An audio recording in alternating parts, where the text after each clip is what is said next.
G'day and welcome to On The Esky, a sports podcast where we like to wrap up the week that was in sport, smash a few Philip Seymour Frothmans and talk some absolute garbage.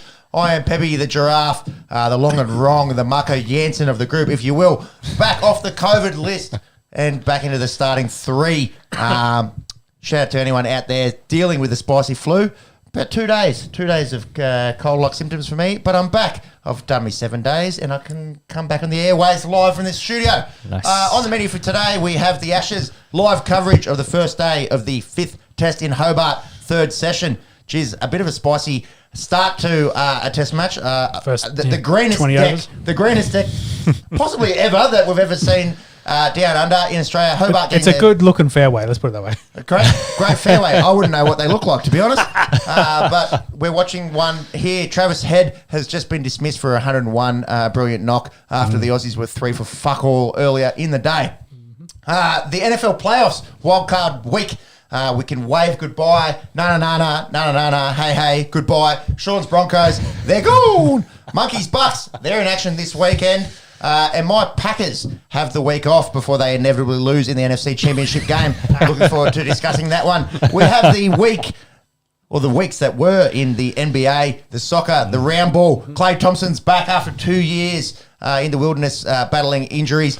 Good to see him back. We have fight news. We have the Australian Open around the corner. It's been making the headlines for all the wrong reasons. No vax. Etc. Saw some horrible headlines on that play on words. It's no joke. DJOKE, no joke. Please remember, we have timestamps. You can skip to the sports that you like. If you're a complete nuffy and moron, you can listen to the whole thing.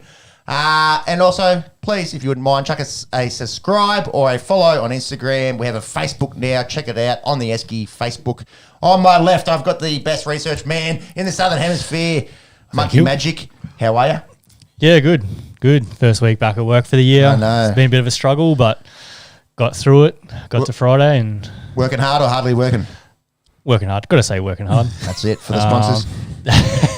My job. Wink, wink. And on my right of our host, the man whose house we reside in at current, Sean. How was your week? Oh, very good. Lots of sport as always. Another win in the Ashes, which is actually no, it was a draw, but it was a fantastic cricket match. It was a win for the viewers. Yes, a win for the viewers. So we'll talk about that in a minute. It was a win for my predictions, actually. 4-0 is what I was saying. A rain-affected match in Sydney. Yeah. No, I guess finish off a win for the Denver Broncos, new head coach incoming, new ownership potential, but we'll talk about that when we get to the NFL. So, Peps, do you want to start us off with shout a beer? Who are you starting with? As we like to do on the Esky, we like to shout a beer to commend some excellent work in the sporting arena in the last week. I would like to shout Cam Smith, golf Cam Smith, that is, not the Melbourne Storm Maroons future immortal Cam Smith, but the golfing one, the one with the mullet, the one that just took out the Century Tournament of Champions in Hawaii by 34 under. That is a PGA record. The man is going places. I was watching a little video of his little Florida pad. He's got the boat set up, loves his fishing by all accounts. And this week, if you want to know you've made it, playing a pro amateur with Marky Mark, as per Marky Mark and the Funky Bunch fame, Mark Wahlberg. I'd imagine he'd hit him pretty well. So shout out to Cam Smith. Just cracked the top 10 as well. So we have an Australian in the top 10 for golf. He's young. He's got an excellent mullet. He loves to fish, and I imagine he likes to drink beers. So there's one on me. Yeah. And I think he had to set the record because second place was 33 under. Yeah, so which also would have been the PGA record. Yeah, must be an easy track out there, I'd imagine. I'd probably, go about par myself, I reckon. If you're lucky. On one hole. Marks, who are you shouting a beer out for? Yeah, so we shouted a beer out to One Madden last week, and you mentioned at the top of the intro there, the Novak. So I am going to shout a beer to Rebecca Madden this week. 7 News presenter here in Australia, got caught with a hot mic, as some athletes do here or there. We've been exposed to the hot mic. We have. Very hot. We have, but she, genuine great Aussie reporting there. Just told it how it is, her opinion on Novak. A few expletives in there. So she's been making the rounds internationally with what she said.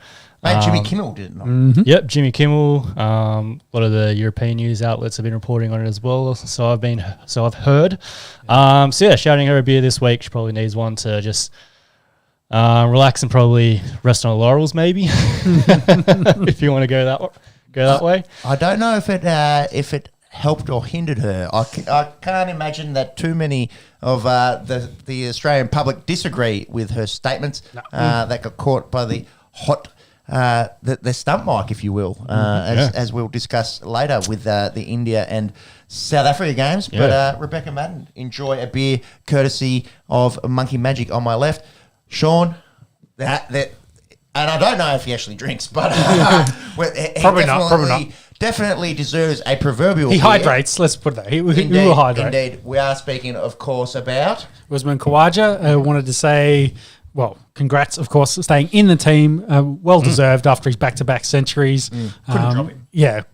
You had to keep him in the side, and Harris, who's been a bit stiff, been struggling, he had to be pushed to the side. I think go away, make a bunch of shield runs, ton up a bunch of times, then come back and push yourself back in the squad. But Usman, current form, has been doing excellent.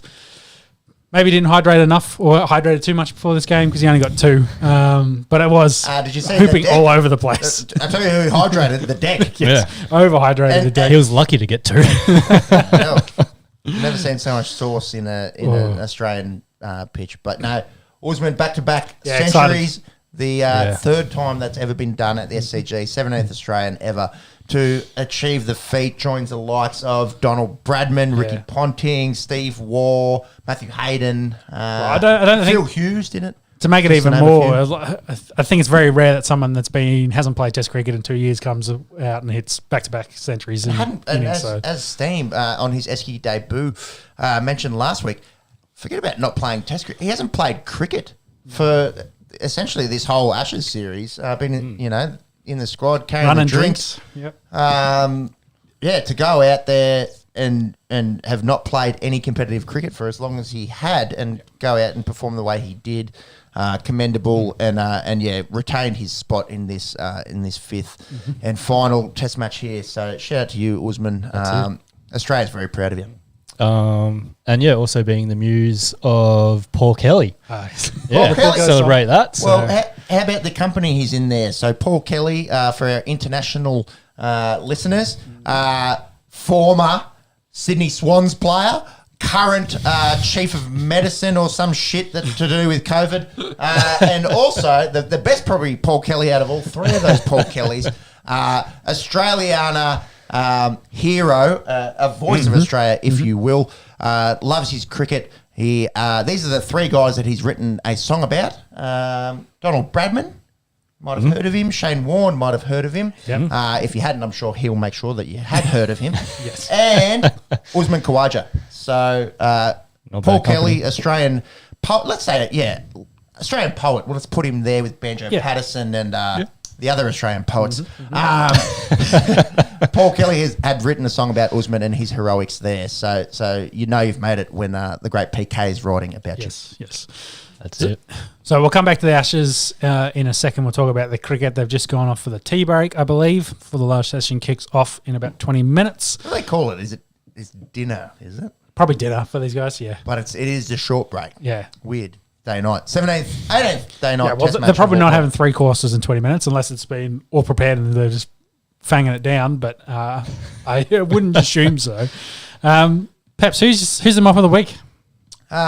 This is his first, and welcome. Come on down. You have been awarded a mop, Bernard Tomic. Look, this guy, he might win multiple mops of the week. We'll see how long he stays relevant. It's kind of like you like to point out before. He's like the mop water in the bottom of the bucket that never kind of gets changed. It just kind of rots in its own filth. I didn't go that far. That was in verbatim, your words, I believe. No, Bernard Tomic, he failed to qualify for the Australian Open this So that starts this week. Was blaming it on maybe feeling off. It kind of just looked like he wasn't that good at tennis. He's got the blonde hair now. It did work for David Beckham. Probably doesn't work so much for old Bernard. Look, I don't even need to explain myself. Actually, I think he's just a general mop, and chuck him in the laundry cabinet with the other cleaning utensils. Yes. With that, I think we'll kick off with Ash's chat, and we're going to review the other match in a second. Quick question for you, though, from our mate Ricken. How come Hobart never has had an Ashes test to host in the past? Well, we've got our friend, the great dictator of the western state of Australia, Mark McGowan, to thank for that. So, Ricken, essentially the Ashes follows a predictable format here in Australia. Of late, it would be Brisbane going into Perth, going into Adelaide, going into Melbourne, going into Sydney, various iterations of that. Yeah. But those very much tradition. That's right. That's the summer of cricket. They're the five biggest states venues in Australia. Hobart picks up a test here and there. Often when we play a 6-test summer, so often we'll play, say, 3 against New Zealand and 3 against South Africa, or 3 against Pakistan, and lesser rivalries, if you would.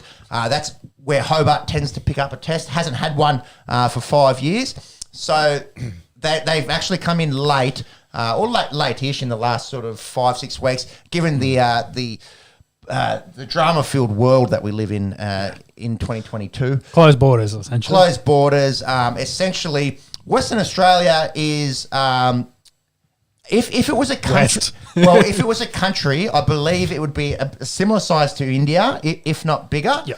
The population of Western Australia is about 1.6 million. So Perth, you can chase this one up. This is off the top of the dome.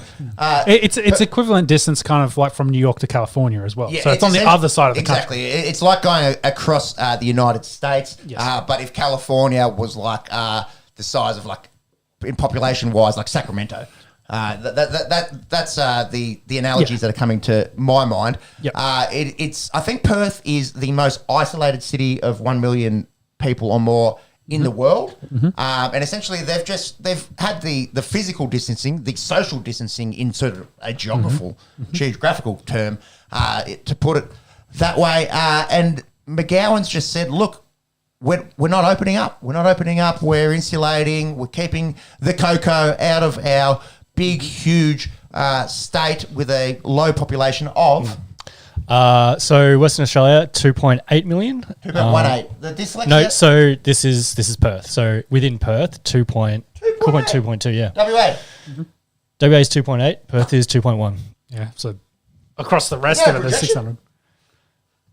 The population is going up in the country. In 2021. So Well, we're still in terms of India and it's a lot less. yeah, that's right. So, anyways, in summation, generally those 5 places that would host, say, the Ashes, would be Brisbane, Perth, Adelaide, Sydney, Melbourne, Sydney. That's been Australian cricket for the last 50 plus years. Like it's been like that for a very long time. Yes. So Hobart, unfortunately, very much like our Monica here in Canberra. Theatre of Dreams, one test match. Yeah, it plays second fiddle. So anyway. Yep. Joseph wants us to move on and into the sport, so we might as well talk about the cricket. Sure thing. Shout out, Maga. Let's talk about the draw, the scintillating draw last match. It essentially, as I say, it went down to the wire. We had Steve Smith bowling the final overs. 9 under the lid, or 9 around the bat, I should say, for smudge. Nearly coming everyone on around. in the second last over. Yeah. That's scenes. That's what Test cricket's about. Yeah. That's what Test cricket's about. You can give me your colours. You can give me your 20 over format. And look, any cricket's good cricket, but love to see it. A scintillating draw. We did lose time, a little bit of time from the rain that was in this match. Perhaps was the deciding factor. You did mention Usman Khawaja's back-to-back tons. He actually came in. His 238 runs in this Test match is more than any POM in this whole series has scored. That's not named Joe Root. Yep. Cam Green got some much-needed runs. We were speculating last episode. Does Green hold his spot in this team? Was his bowling enough to keep him in this side? He's a pretty handy stick. He just, hadn't made the best of his opportunities. Yeah. And his bowling ended up being very useful as well, with Boland having to go off for large periods to try and sort out some of his strains as well. So, and he's played his part. Yeah, and he's looking like he's going to get 50 in this current match as well. So I think he just did. Or just did. Yeah. So he's coming along nicely for a bloke that's only 22, I think. 22 years old. Yep. Yeah. So 4 feet tall. Yes. So how did we get to that point though? Because I think we covered probably the first 2 or 3 days. I think we were 3 days in to sort of set it up. This was us in response to Bairstow going out and scoring that ton. What about the fat CUT? That is not the thoughts of the Esky. That is not the thoughts of the Esky. There was a little bit of back and forth with the crowd making a comment on Johnny's weight. Let's physical specimen. No. There's nothing wrong with being a little bit heavier set, especially makes a good side, especially for a cricketer. I did this sort of. It came to me right. The heavy set 11. And this would be a great team. In this team, I believe we have 3 former Test captains. I think we have a Knight. I think we've got the best spin bowler of all time that bowled with a straight arm. Anyways, here's the team. Rise of the team. In homage. While he does that, James, you want to bring up the scorecard for the match, please? An homage to Johnny Bairstow's 100. This is the thick 11, THICC 11. David Byrne, Mark Tubby Taylor opening the bat. One of the thickest bats that you'll ever see. in Test cricket, I'm talking about. In Test cricket, thick bat. Inzaman or Huck. Batting 3. That's a former Test captain right there. Batting 4, Arjuna Ranatunga, also former Test captain. That's 3 Test captains in a row. Pudgy boys. He's a former Test coach, Darren Lehman. Batting 5. We've got a Knight, Sir Beefy, Ian Botham. Beefy. Yeah, I don't know. He actually wasn't that big, but anyways, he's in. He's one of the best all-rounders of all time. Johnny Bairstow, he's batting 7, representing the thickest set keepers. And then this bloke just gets in, just based on his frame. Absolutely no right to be there. He loves an ice cream. Absolutely no right to be there based on skill, but it's the chunky 11, and he's quite chunky. Rakeem the Dream Cornwall, current player for the West Indies. He's batting 8, bowling some dinky off spinners. I don't know. He probably doesn't offer too much rest of this team, but morale. He can tweak him occasionally, so he'll finish the pizza. Don't worry about that. Shane Warne, he's there. Batting 9. This is pre-diuretic Shane Warne. I'm talking meat pies, pizza, dart, repeat. Shane Warne. Yeah. Batting, peak Shane Warne. Well, at 10, I should say. He's not a bat. He's one of the most feared fast bowlers of the late 80s and early 90s. Mervyn Hughes, mustache and all, and a shorter kind of quick, but also quite rotund. Used to swing the ball around in the late 90s. Darren Goff. They are, of course, coached, if he's still alive, I don't even know, really, Dwayne the Rock Leverock of Bermuda. One of the I'm going to say it, the chunkiest international cricketer of all time. That one time that Bermuda made the World Cup, Dwayne featured. He bowled, he bowled pies and ate them too. And I think he was a cop. I think he was an actual cop in Bermuda. I don't know what the crime's like there. It's a lot of lots of disappearances, I'd say. Yeah, that's right. Yeah, pies disappearing into Dwayne's mouth. Anyways, that was a little fun. The thick 11. We'll post that. The THICC 11. Congrats, Johnny, for making that side.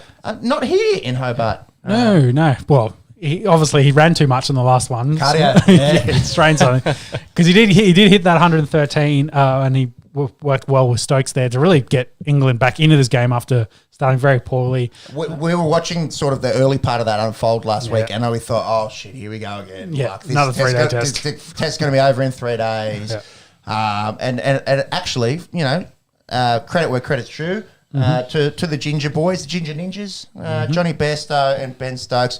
What was that partnership? 150 runs. Really got him out of the shit. And, we talk about the rain maybe saving England. Maybe those two lads saved him as well. Or had a bit to do with Mark Wood chipped into that innings as well. Just scroll down to the second innings for Australia. So Warner's had a bit of streaky form of late as well, unfortunately for him. So he's still top 5 run scorers in this series. Just going on the last, he got 0 on today and he's got 3 there, and he didn't get very many in the first in this either. Sure. So, but the big one there, of course, was Usman getting the 100 and then Cam Green getting the 74. What do you think about them declaring late in this game? Do you think that may have cost them? Well, once Usman got his 100, do you think they should have? Yeah, they were thinking about Uzi getting his 100, as you were, as everyone watching it unfold was thinking. You've got to wait till Uzi gets his 100. No, I'm gonna back in Paddy Cummins and the Australian coaching staff. I don't think that they stayed out there too long. It was a little bit weird that they sent Carey out for him. He got out first to get a golden quacker, and then Big Alpha Mood calling him back in when Jack Leach is on a hat trick. That's right. The day that he has a test hat trick is the day that I'll eat my own hat. No, I don't think they batted too long. I think you've got to think of individual accolades in that circumstance. But do you think let's say 5 minutes of the changeover from Usman getting out, coming in the sheds, you're sending Kerry out there, then he's walking off, and then they call him in. Do you think that 5 minutes could have get them 2 extra overs, which may have been a difference? 2 overs could have been the difference, but it's. If they got Zach Crawley out earlier, that could have been the difference. Yeah. If it didn't rain, then they lost 6 or 7 overs from rain. That shoulda, coulda, woulda. No, I think they made the right. I think they made the right call in letting Usman get his 100. The choice to send Carey out there a little bit peculiar. Well, that was probably the other question: is do you think they could have been stiff on Usman and declared it, say 350, where he was in the 80s, and said, "Hey, we're here to win this Test match, not to score hundreds." Yeah, and that's a completely reasonable thing to argue. I remember talking in the group chat and we were saying, "What would you feel comfortable here? 350?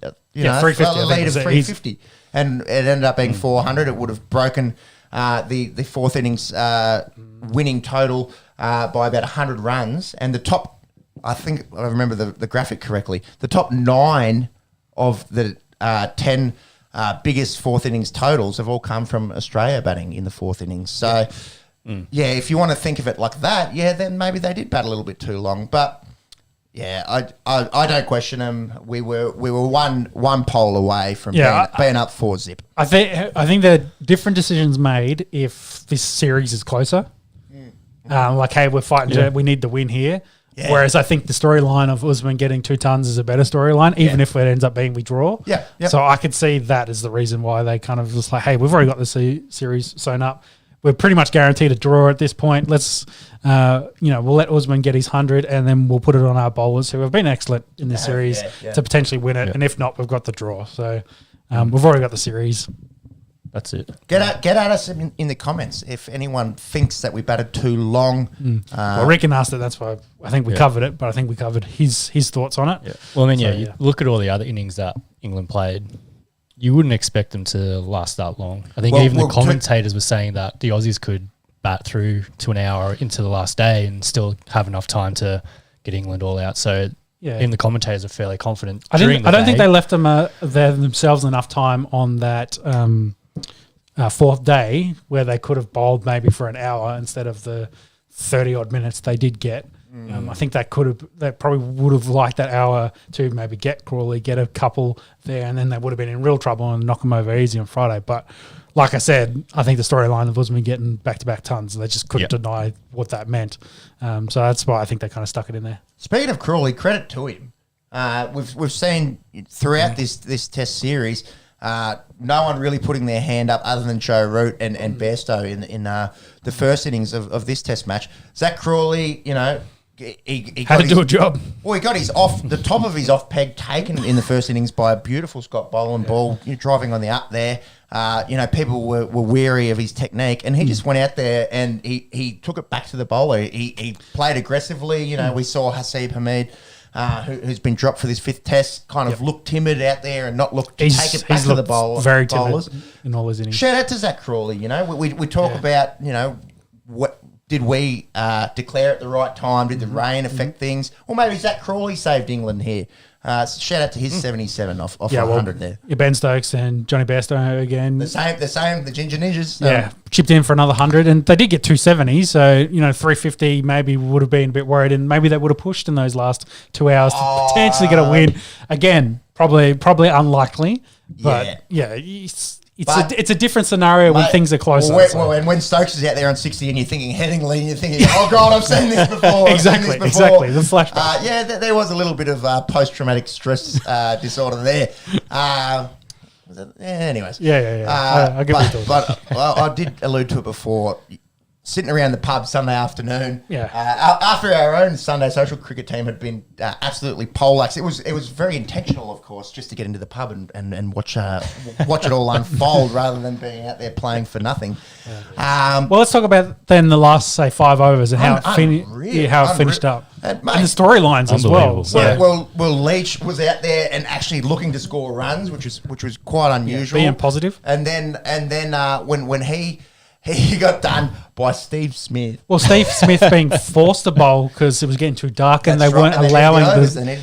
Yeah, well, they're saying you can't bowl pace. You got to bowl spin. So Smudge comes in. Smudge comes in. Crowded around. You'd only bowl 2 overs before that. See Cam Green fielding at gully for a leg spinner on his knees. He was fielding on his knees. It was absolute scenes. Well, that's what Test cricket's about. Yeah, and Cummins in front of the batter there with a helmet on. Yeah, that's right. The skipper, the best looking man in Australia, and the most important. Sorry, Scott Morrison, but you're number 2, if that. To have the skipper under the lid there, there would have been verbal. They'll get stuck in it, mate. Missiles coming, head noise.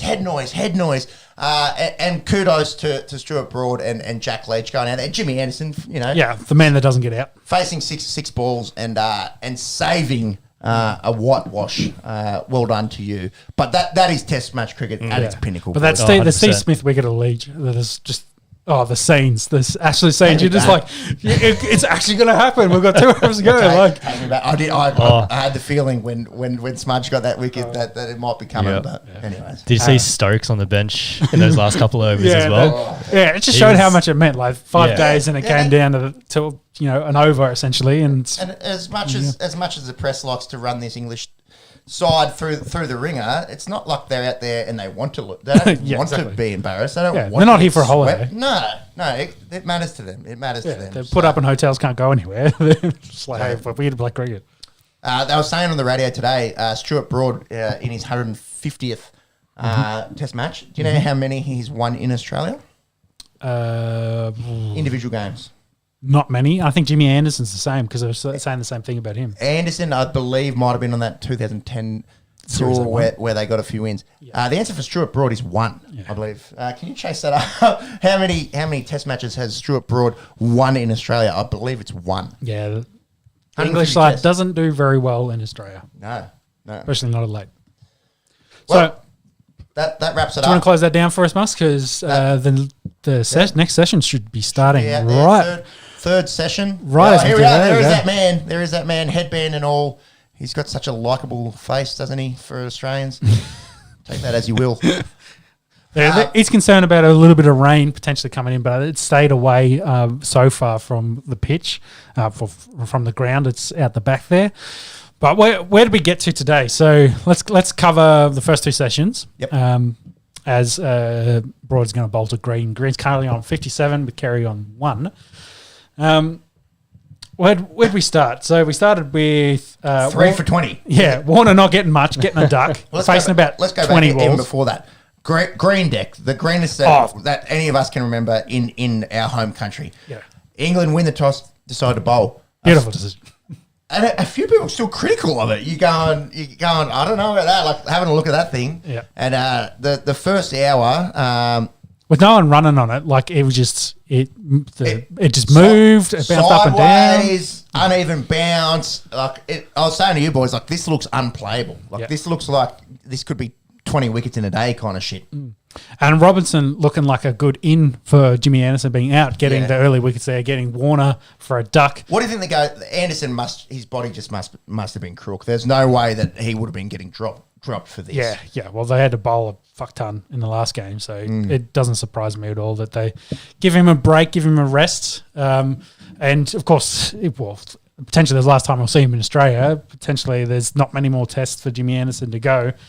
You need to get Ollie Robinson going in this side too. So, and Robinson on this kind of deck, he looks dangerous, doesn't he? Like, he doesn't bowl express. We didn't see Mark Wood have that much success with his extra pace, but if you can just bowl 130 to 135 clicks and get it to seam a bit, Robinson looked very, very dangerous. Yeah, well, England looked really dangerous early with their line and length. Like, it was excellent, and with that little bit of movement, it was really good. But since then, I think they've been a little bit wayward. Like, they're just putting... I don't know whether they've lost their way a bit with Head getting his 100 and Green sticking in there. Well, but even before then, we saw like Marnus, the counter punch. Marnus with and Head. Marnus and Head. When you a run a ball, essentially. They're striking it at 100, and when you're under the pump, I suppose your natural inkling is to go, try some shit. Well, mine would be to try and survive out here. You've seen Dave Warner, one of the most aggressive openers in Test match history, go for a 22-ball quacker. I'd be thinking, fuck, I'm just going to try and survive. And we saw Marnus and Travis Head take it back to the bowling attack and really try to get on that front foot and counter punch, and it seemed to work. So before that was when he'd get out for 6, and then Steve Smith came in and then got out for a duck, only facing 2 balls. Peach from Robinson there. Yeah, absolutely. Just short of a length, seemed away. That's how you get, in my opinion, the best batsman since Bradman. But then, as you said, Marnus and Head dug in, but then Marnus, for whatever reason, played all around it, did a bit of ballet. Bit of stick cricket. You ever play that game? Stick cricket. They get bowled and they fall over. This is the number 1 Test batsman in the world, and it looked like there was a plan from Broad or from England. Like they know him and Smudge are the same. They like to move around, to exaggerate. They like to finish each other's sandwiches. They like to walk across and expose that leg stump. And it would seem like a plan. And Marnus literally fell over and got skittled. Obviously, like you said, a plan, draw him out, bring him over, then one straight back at middle stumps, and he wasn't expecting it, fell over and hit it right, 3/4 of the way up middle stump, and that was his day done. Which is a shame because he was looking very, very good. Very good. Yeah, I'd be worried for England if they had him and Head had stayed in, how far they would have potentially gone score-wise. Well, Head did stay in. He scored a ton. He did get a ton, yes. But, I mean, as in double up a ton. So, Cam Green's still in there. Head just got out a minute before, spoon feeding it to Robinson there. Yeah, mid-on there after a brilliant striking at 90, 100 there from Travis Head. That's 2 tons from his 4 tests in this series. Punch your ticket. You'll be playing a fair bit of Test cricket in 2022. Travis Head, well done. Yeah, Cam Green, as we say, pitching in there, scoring some runs. Yeah, 58 not. What about our Alex Carey? He's had a bit of a quiet series. Yeah, he has. Replacing the much maligned Tim Payne before the series started. And it's always been, in the back of your head, Alex Carey would succeed Tim Payne in being a long-term Australian wicketkeeper. He's sort of been anointed, many years ago to take up that role. He struggled for runs. He spilt a few catches that you'd expect him to gobble up. Look, a good opportunity for him, even just to get 40 or 50 on the board here would be massive for Alex Carey. Do I think he's in any danger moving forward? No, I don't think so. We do have some talent there. We speak highly of Josh Philippe. We speak highly of Josh Inglis. There will be some blokes nipping at his heels, but I think he needs to get his time and get given the respect that he deserves. We saw him, the selectors show a lot of faith in Marcus Harris over 14 Test matches did he play. I think Alex Carey's got to be shown, the same kind of respect. To answer your question, no, I don't think he's in any danger just yet. He's got potential here now to put on some decent runs. As we're saying, the pitch was unplayable to start with. It looks like with all the running on it, it has kind of flattened out a bit, not moving as much. And then England kind of lost their way a little bit with their design plans and length. So potentially he can score some runs here. And I think the Aussies aiming for 300 would be a good score after where they're at now. Well, 300 on this deck, geez, I tell you what, I'm pretty sure England's highest score in this whole series is 297. Yep. So 300 on this green top here down in Hobart. What about the ground staff down there in the Apple Isle, Tasmania? Let's make a pitch which most suits our most hated enemies in cricket, that most emulates their conditions back home. What was going through their heads down there? A green top in an overcast and cool-ish Hobart. We were saying it. We said it from the day that it was announced. This test will suit their conditions the most. Yeah. I mean, it's England. This is England. This is England. This is what it's like. Yeah, well, there's warm beer and redheads everywhere. It's and wrong teeth. two heads. I think we were talking before. They do get a lot of rain down there, so that maybe impacted it. And La Nina. I said, they could have always gone out there with the bloody Raid, the weed killer, and just sprayed it on. That would have killed it off real quick. Shout out to Murrumbidgee Country Club. That's the way your greenskeepers treat your greens. Might be out of the golf chat there. But you would have thought they had plenty of time to do prep on this. You would have thought with them finally getting a test match, and especially an Ashes test match, they would have done everything they could to have made this, something a crumbly, dry deck, something that favours the Australian condition. Well, the Australian team. Roads, bouncy roads. Give me roads. No, it made a great spectacle. I was watching that first hour, just going, "Holy fuck! We're in trouble. We're in trouble. It's going to be 3-1. Oh my god, it's going to be 3-1." But no, it's interesting. I've never seen a pitch have so many landmines for an hour and then flatten up as much as it did. But no, look, it's good. It's a good spectacle. It's good to see something a little bit different on our own soil, and what we've got now. Australia in a pretty commanding position after much better being position. 3 for 20. Yeah. So we'll have to see how that plays out for the rest of this session. We'll cover that and bring any of the news on the important bits as they happen. Sticking with cricket, though. Just real quick, back on Stuart Broad. Yep. Back in 2010, second test at Adelaide was the last time that he won. Well, first and only time he won in Australia. So that's one. Yep. Yeah, it's one. Yeah. And he would have been a young fellow, I assume, in the team at that point. He would have been 11 years young. No, 12. Sorry, 2022. Get me there. Depends on what time of the year he's born, I guess. I don't know. I can't remember a time that headband was cool. He's brought it back in from 10 years ago. He brought it back in. Yeah. Maybe with the age, the receding hairline there, maybe a bit too much forehead. No, he's just not likable as an Australian cricket fan. Sorry, Stewie. I don't think many of the English team are very likable if you're an Australian fan, unfortunately. I don't mind a few of them. Anyways, headbands aside. Yes. Let's continue with the cricket. We got to get stuck in to talk about India versus South Africa. After all, the series being drawn 1-1 currently. This being the last match in the series. How they going, Peppy? Cape Town. Beautiful. Can't wait to go there one day. After all this Omi, Delta, Greek alphabet shit passes. Unfortunately, a lot of letters go still in the Greek alphabet. So There is. Let's hope we don't use them all. I think they've already they missed G. Did you know that? That's a letter in the Greek alphabet, and they skipped it on purpose. No reason behind that. In all seriousness, Table Mountain in the background, Cape Town, 1-1. India and South Africa, a really neck and neck series. India go out and they bat first. They make 223, of which Kohli contributes 79. He was looking good. He nearly got that elusive ton. Been waiting 2 years for it, but it would be a confidence-building innings there for Virat. Kasiga Rabada is a world-class quick. And he's a weapon. We'll talk, this South Africa, they've always been renowned for having good fast bowlers. We're talking Dale Steyn. We're talking Mackay Antini. We're talking Aaron Donald, Sean Pollock before them. They've always had good quicks. This current bunch that they've got with Rabada and we'll get to Marco Jansen in a sec. Ngidi looks good, and Anrik Notker not even playing. They've got some good fast bowling stocks.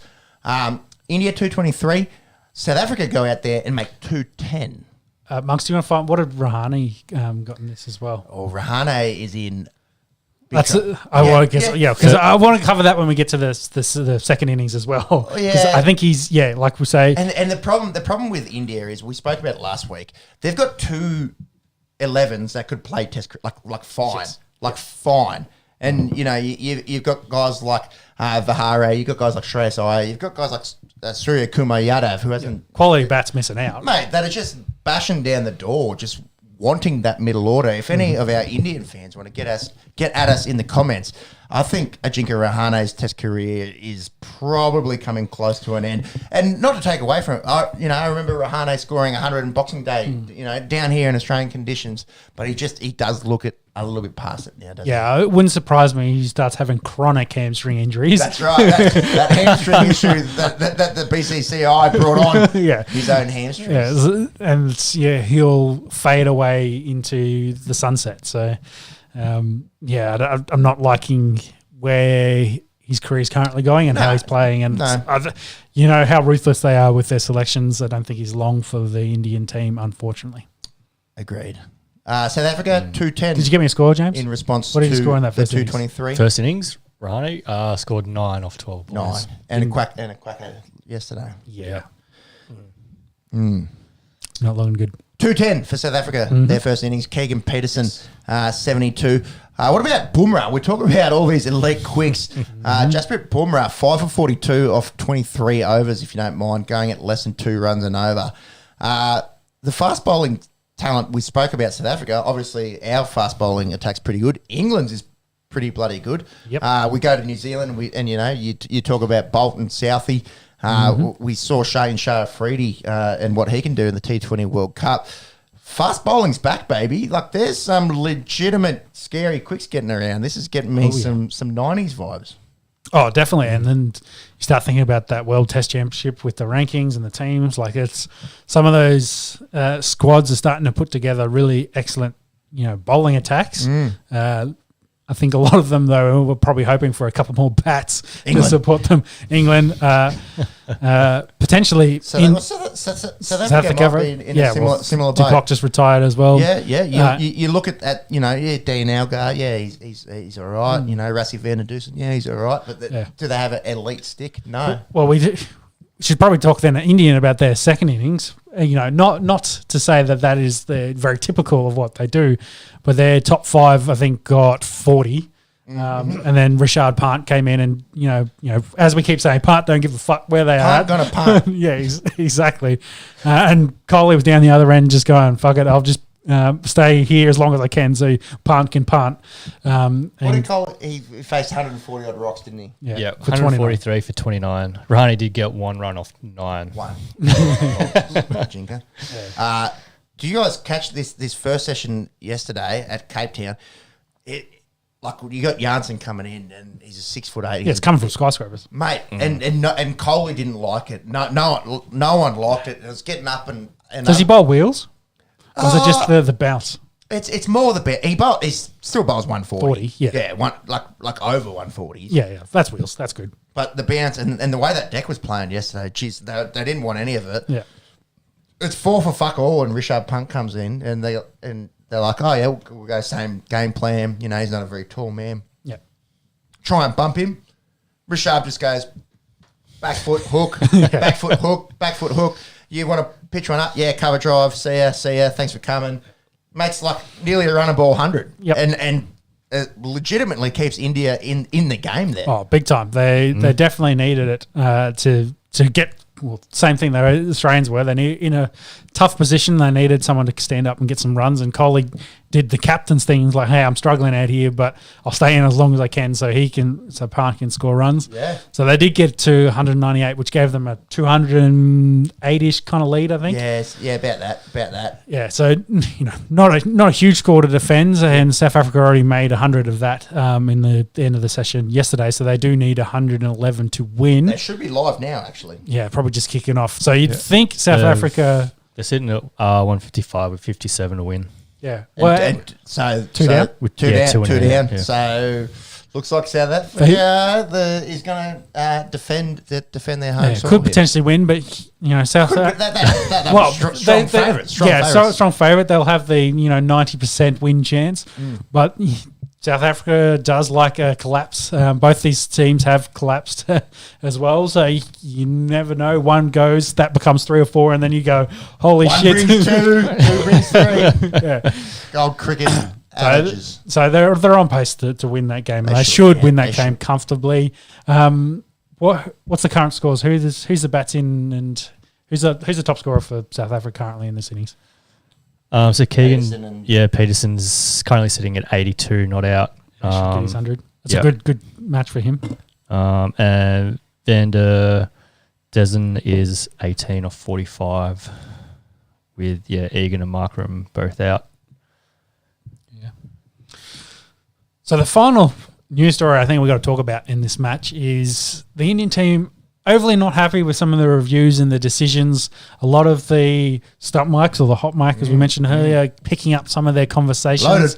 I think Coley actually went up to the stumps and was very much just talking straight into it. And that's the big I controversy. think multiple Indian players did that. Spoke at the microphone. If you're listening. Yes. I think Coley's ones, they were very much upset with one of the DRS decisions where he's hitting below the knee roll right in front of the stumps and the DRS gives it, bouncing over. Potentially it was a bad decision on the technology. The technology is 99% accurate, so maybe that was the 1%. Who knows?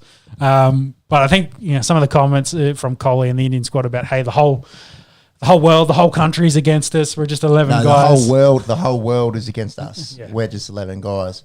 And you keep whinging like that on stump microphones, and people are going to think, I know who I wanted to, sorry to our Indian fans, but I was cheering along South Africa in this one. It doesn't bode well. It doesn't sit on the nose very well for mine to be whinging and carrying on like that. We talked about last week the fiery culture that's kind of been built into India, and we've got to say that's Kohli's leadership. That's very much the culture he's instilled in that team, and they've made him an excellent cricket team. Arguably number 1, maybe number 2 currently, depending on results. So and going forward, the most scared cricketing nation, the most scary, I should say, the nation that instills the most fear on other nations. But I was chatting about this with my boss at work today. JJ, shout out if you're listening. Do you know what they've modelled this around? Old Australian teams that just used to be fiery and nippy and not take any shit verbally. And we spoke last week about, your Tendulkar and Dravid and Ganguly era where they were very, very good cricketers, but kind of, respectful, restrained. Really, quite nice kind of guys. Yeah. And now you essentially... they were playing gentleman's cricket, essentially. They were gentlemen. They were gentlemen. And now you've kind of got these... I hate to say it, hothead kind of, Kohli, fierce competitors. Ashwin, Jadeja, Pant doesn't mind a little bit of it. Yeah. I guess maybe one of the big differences from, say, the 90s and noughties cricket is there's a lot more technology, there's a lot more mics all over the place, there's a lot more cameras, a lot more quality and all of that. So we're warning you to me about the stuff mic. It doesn't miss. So it was cameraman Joe. There's a lot more of that that probably gets picked up and is made into stories, into headlines like this is, which can, outside of India will paint you as a bad picture. So maybe they're punting themselves. Yeah, they don't give a fuck. It was someone there. I get what you're saying. As long as they're winning, it probably doesn't matter. If they're acting like spoiled children and losing constantly, then there's an issue there. But even when you're winning and you're carrying on like that, I don't know. It was a bit on the nose for mine. But we'll see. Get at us in the comments. Were they justified? Were India hard done by the DRS? Yeah, Peps just likes to have his tea and crumpets while he watches cricket. So. I don't like tea or crumpets.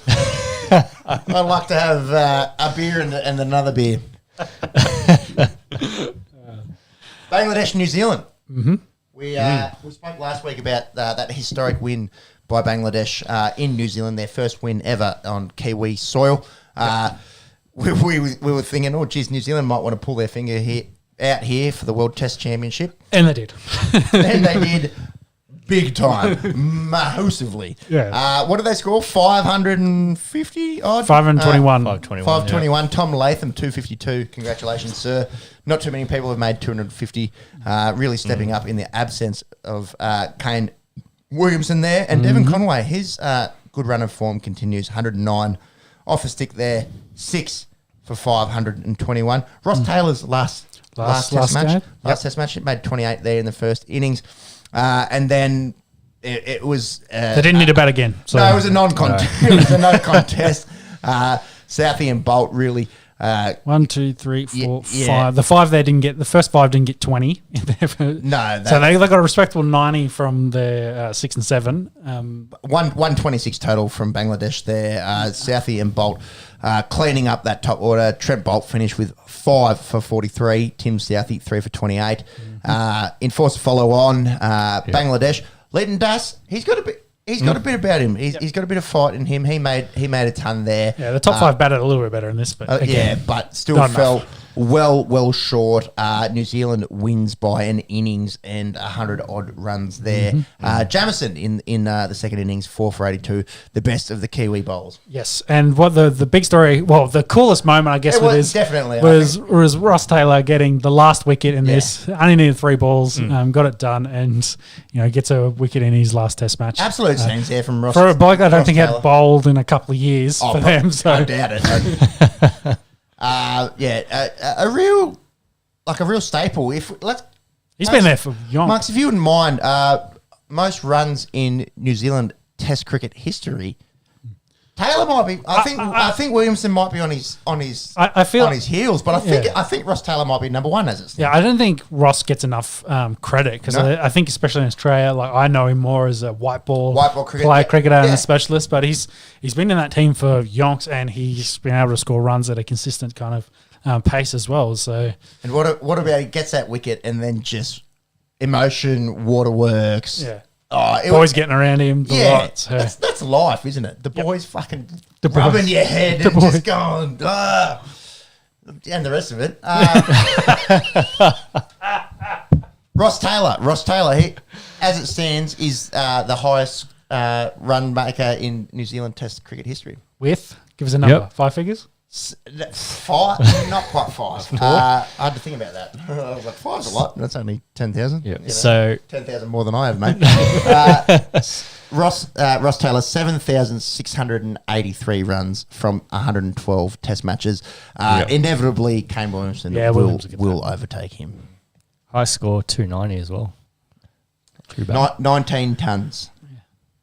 It's interesting for New Zealand as a cricketing nation that they've, really haven't had someone that I guess that's stayed for the longevity portion of it in the Test squad to then score bulk runs for a long period of time to get up there. Go highest most runs in Australian Test cricket history. There might be 10 guys that have made over 8,000 runs. Ponting obviously won. Steve Waugh, Alan Border, they're all over the 10. Then come below 10.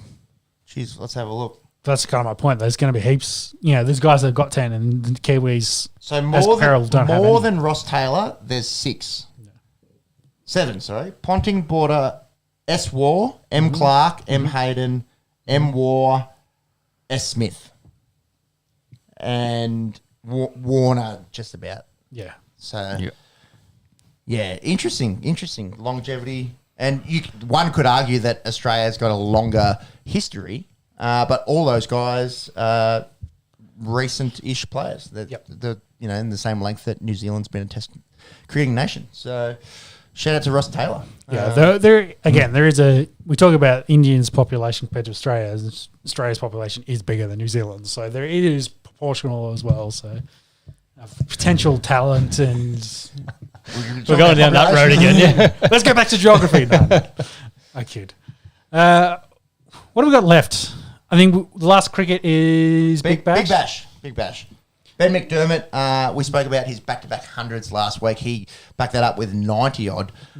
He's a whopping, last time I checked, 153 runs ahead of second place in the Big Bash. He will definitely take out the yellow cap there. Yeah. Speaking of guys that can bat, Dan Sams, batting 4 for the Thunder, who are on a 7-game streak at the moment. Made 98, a quickfire 98 the other night. Rashid Khan, the third ever 6-fer in Big Bash history, 6 for 17. They got a team hat trick, I think, the other night as well. I believe so. Interesting one there. Rashid Khan, obviously Afghani. The other 2 guys to take 6-fer, Lasith Malinga and Ish Sodhi, both overseas players. The best of the Aussies, Dan Christian, 5 for 14 back in 2017. So 1, 2, 3 belong to foreign players there. Monks, you've got the exact numbers there. Ben McDermott is on 513 runs ahead of Jason Sanger, 360. So over 150 there, the difference. Yeah. What have you thought of the Big Bash tournament so far? I think it's kind of it's played massive second fiddle to the Ashes here. Yep. But I also think with essentially the replacements playing a lot of the games as well, it's kind of lost. Well, there's no stars. Some of the appeal as Cam Green just hauls out to deep square leg there for 74. Yeah, I agree a little bit. I've been a little bit less interested in it. Especially when like the heat, I want to tune in and watch Chris Lynn, and I was like, the entire team's out. Well, I'm going to do something else. How much is that due to COVID as well? We've seen. Well, I'm saying it's been impacted heavily by COVID. It's kind of made COVID and competing with the Ashes. Yeah, with the Ashes, you watch 5 days. You can only hog the TV for so long. You can only. Say I've watched 5 days of a scintillating draw at Sydney, darling. Can I hog this? Yeah. The Ashes are finished for they finished the evening session. Can I just watch the late game with the 12 hours of cricket? I agree. It's definitely been second fiddle. Is that a function of guys being out with COVID? Is that a function of the fucking Ashes being on? Probably a bit of both. Yeah, well, I thought even when India were here last year and Australia, of course, playing in those games, the Big Bash League was still very much at the forefront. I think it's kind of just taken an even bigger second, back page to this cricket. Maybe because they don't have the games getting moved, postponed, COVID, etc. It's just been a big challenge for it. Indeed. And potentially it is a very long tournament with still a lot of the tournament still to be played. With another 3 weeks, I think. It doesn't finish first week of Feb. But only 2 games ish left in the regular season fixtures, which I wouldn't mind talking about. We'll get to that in a second. He was saying, with this finishing up in 4 days' time, with the Ashes, that is. The Big Bash, maybe you might be a bit more interested. Yeah, maybe more interested. Sure. Maybe they've got some more, dealing with the COVID better, and they've got all the players, big names in there, and then away you go. These guys, maybe some of them will back up and play a bit of BBL as well. Interesting to see who's just come out at number 8, Mitchell Starc. Yeah. Averaging about 40. No, I think he might be averaging 50 in this series. Yep. He's been promoted to bat 8. Skipper, hot boy, the most beautiful blue eyes. Pat Cummins has dropped himself down to 9. I think selfless. I think Starc has been good with action. the bat. So Selfless. Yeah. I wonder if they'd been bouncing Cam Green a bit. I wonder if he just got a little bit upset with this, and they gave him one that he could probably whack. And he's like, I'm putting this over the fence. Yeah, and it looks like a very, very deliberate plan there. Yeah, very deliberate. Straight down the throat. So Green out for 74. 74, two 74s in a row. There you go. A little bit of the curse there. So back to BBL seats. Where we at? What's the table looking like? Leading into finals. I think the top 4 is pretty much sorted. Scorchers will finish 1 by a country mile. Then we've got the Thunder, who have won 7 in a row. And Maxwell's been good for them. And he doesn't play for them. I'm confused then. What's the other one? Sanger. Sanger's been going well for... No. Who's Maxwell play for? Stars. Green. Sorry. The colours, red, blue, green. It's not just numbers and letters. You can see how much attention I've paid for. Maxwell's had a quiet says he's had the COVID. Yes. But anyway, it's good. The defending champion Sydney Sixers, they will finish 3rd. There's some chance that the Adelaide Strikers could overtake the Hobart Hurricanes to grab 4th spot there. But the top 3 is definitely settled, and possibly the top 4. So, and the Melbourne team's struggling 7th and 8th there between. The Stars have jumped the Heat. There's 6th, and then Heat, and then the Renegades, the hapless Renegades, running in last. But yeah, like we say, whether it's COVID, whether it is the Ashes being on, whether it's just us growing up and enjoying Test cricket a little bit. Not more, but showing it the respect that it deserves. A little bit less interested, I must admit, in the Big Bash. But it serves its purpose. I've just franked the tank to Glenn Maxwell, so you'd tell how much attention I've been paying to it. It happens to the best of us, or the worst. That'll wrap up our cricket chat. Yes. So when does final start for that? We've got 3? Is it? You said 2 or so games to go, so probably next week. Each team, 1, 2, 3, 4, 5, 6, maybe like 8 regular season games. The playoffs start. Yep, the 21st of January. Yeah, which with the eliminator. You're going to work the shit out again. Eliminator, qualifier, gladiator, challenger. Mike Whitney's there. You ready? Mike Whitney, let's go. All right. Who needs to take a piss? This guy does. Go for it. That'll finish cricket off. As we mentioned, Starkey's come out with Kerry there. They are 6th down for 237. Hopefully they'll get to 300, but if not, they should see out the day, you'd think. They should. Yeah, they should. You'd be very worried if they don't. Yeah, agree. Where are we at? What's next on our agenda there, Jimmy? Suppose we're going for a bit of a... international spin? Yep.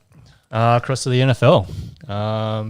So I had week 18, last week of the regular season. And yeah, what a crazy week of football we had. Yeah, not to toot my own horn here, but I had to put that juju into the world, and it almost paid off. The Jags did get their win over the Colts. I think Carson Wentz had one of the worst QB ratings you can possibly get of like 4.5 or something, to the point where I think their owner or GM, one of the two for the Colts, is kind of semi-thrown Wentz under the bus. They're kind of alluding to maybe he was a Band-Aid and they're going to look at replacing him. Who knows? Yeah. But yeah, the Colts, they get the L. They miss out on playoffs this year, which then led into the Raiders and Chargers potentially playing for a tie. Needed a win for guarantee. The winner got in guaranteed to be with Pittsburgh. And if they tied, they're both in and Pittsburgh were out. This game ran all the way down to the last 40 seconds in overtime. And Stanley, for whatever reason, Chargers head coach was like, let's take a timeout, which I think, broke the semi-bond that pack. Sort of stalemate. Yeah, between the two of them why are you being, what's this funny business? Stuff them, kick the field goal and they can be thrown out. So the Raiders do that. They kick the field goal to win 37 to 34. 35 to 32. There you go. That was close enough. It was in the 30s. Either way, to kick that field goal to win the game, boot the Chargers out. Raiders go through. Absolute scenes towards the end of the game. I did say this game, it was in Vegas, had to go overtime. So you, on your tips last week. Oh, I got these. I didn't get any of the late game tips. Sure. But some bold predictions. Yeah. But, some of the video seeing Justin Herbert on the sideline saying, I've never wanted a tie so badly. Yeah. There was the video of Austin Eckler. He went up to, I believe, the long snapper. It was 47 on the Raiders, so I'm pretty sure it was the long snapper who held for the field goal. And you could see the words, you can see the audio, but you could see Eckler clearly go, were you going to take a knee? Yeah. And the Raiders goes, yeah. And Eckler goes, fuck. You see him just go, oh. Gentleman's agreement. Yeah, so obviously that timeout really either irked the Raiders, because Carr said afterwards, that timeout really changed our thinking. Yeah. Gave them the extra time to think. Instead of, if you just let them just run the clock out, then maybe they wouldn't have taken another play, and then, hey, they'd both go through with the tie and they'd both be playing playoffs. I think realistically, both being divisional rivals. Yeah, it wouldn't have been a good look. Yeah, it's just like, I guarantee next year, Chargers are going to try to beat the absolute piss out of the Raiders in both games as payback. 100%, yeah. Because they are not going to be overly happy, I'd say, with this result, but it is what it is. Yep. But it ended up being an electric game of football. Oh, electric. Yeah. The fact that Chargers tied it up, I was just like, yes, they got time. It's going to happen. Fuck you, Steelers. But Roethlisberger will get to face off against Kansas City. Already said during the week that we've got no chance. We're just going out there to have fun. So Good on him. we'll see what happens there. But hey, they've. Well, you never know. It's playoff football. It was a crazy week. Weirder things have happened. Yeah, that The was Jags just beat the Colts. true. As we get a rain delay in the cricket here by the looks of it, unfortunately, and I was just mentioning the weather earlier. No, we still got an hour and 20 scheduled, so hopefully we see him back out there. Heads rolled in terms of head coaching roles. Didn't mean to do that. Let's start with your Denver Broncos. We alluded to it earlier in the podcast. Vic Fangio, he got fired. They finished 7-10, albeit with a lot of injuries, quite banged up. 30 guys on IR they finished the year with. 30. Yep. Wow. Pretty hard to win. Just as bad as Ravens. Pretty hard to win football games with that many guys hurt. That's 3 straight years missing the playoffs. Obviously, the Kansas City Chiefs have been pretty good in that AFC West. Yeah. Sean, as our resident Denver Broncos fan, can I ask you 2 questions? Do you think it was justified with Fangio getting the axe, and who do you see maybe coaching the Broncos going forward? Oh, the who's going to be coaching them is a very interesting question considering all the other firings. But we'll get to that in a minute. Was it justified? Yes, I think so. With the way Vic probably wasn't handed a very good card quarterback wise, potentially there, and they didn't really find him anyone to help the situation. They played really good defense, but I think to sum up Vic Fangio's career in Denver, I think the score was 21-28 with down by 7 for Denver in that game against Kansas City after playing really well and leading that game. With 4 or 5 minutes to go, they're about 20 yards out, they kick a field goal. Yeah. It's just like you're not going to win a football game. Conservative. Really conservative. But besides the conservative part, I think what Patton said was they were really after someone to lead the entire organisation, not just a leader of men, which Fangio is excellent, and a great defensive mind, but the complete oversight of not just game management, the time management, the face of the organisation, that kind of interaction, and leave your coordinators to do the rest of the main X's and O's.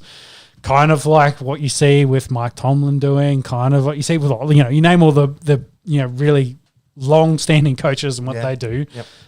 It's very much about running the team as an organisation part than just purely coaching side of it. So I think Vic will get a job within days, I'd say, as a defensive coordinator because he's up there with one of the best defensive coordinators in the league. So scary thoughts about Jim Harbaugh from coming up from Michigan, being the Raiders coach, and Vic Fangio, who was his defensive coordinator for the 49ers, going and joining him at the Raiders. That would be bad. But hey, we'll have to see what happens there. See how it plays out. Yeah, so I think it's the right decision. Be interesting to see what kind of coach signs on, because we'll talk about in a second about what's appealing about all the roles. Denver's probably got one of the more appealing positions based on the roster. They do miss that quarterback, but potentially they're going to chase one of the big name QBs.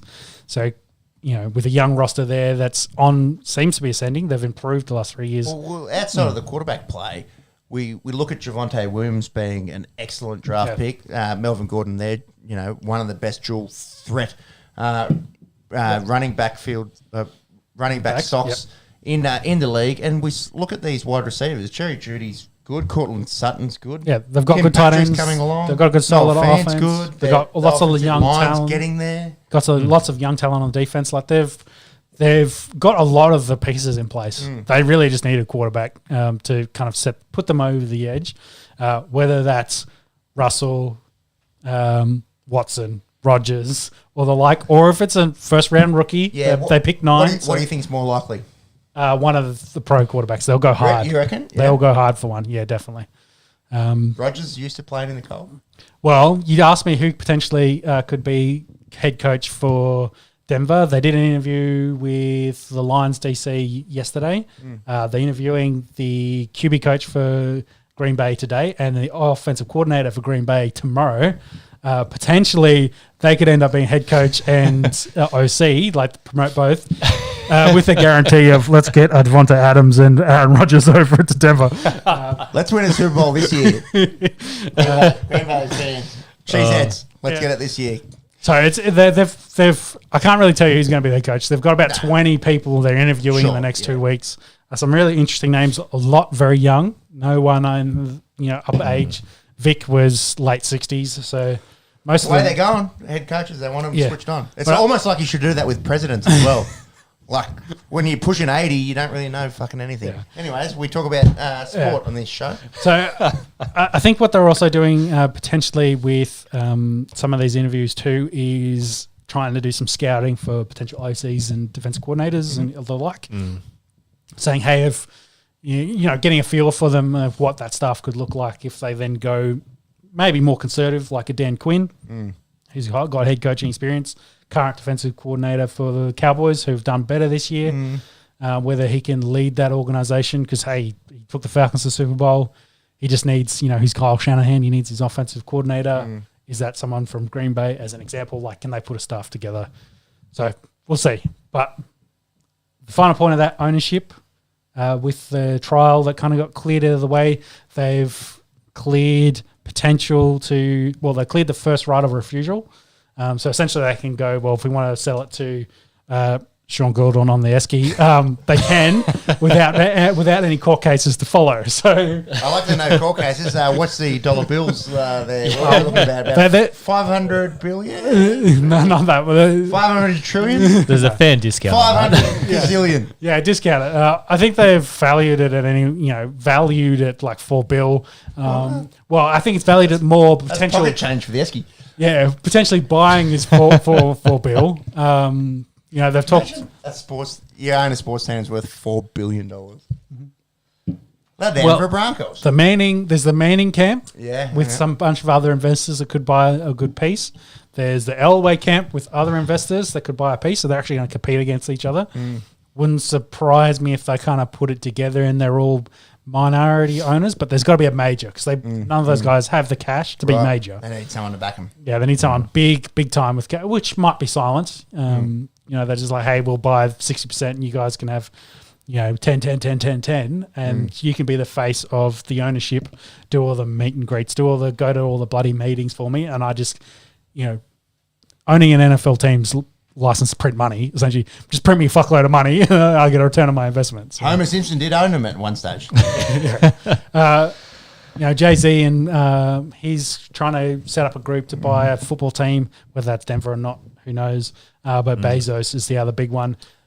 For him, it's pocket change.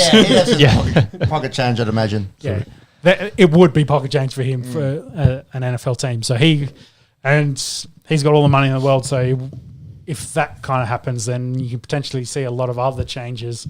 New stadiums, new equipment, new everything, new facilities, whatever. Doesn't matter. You can write a check. So interesting time ahead for Denver in the coming months because that sale could happen within the next couple of months as well.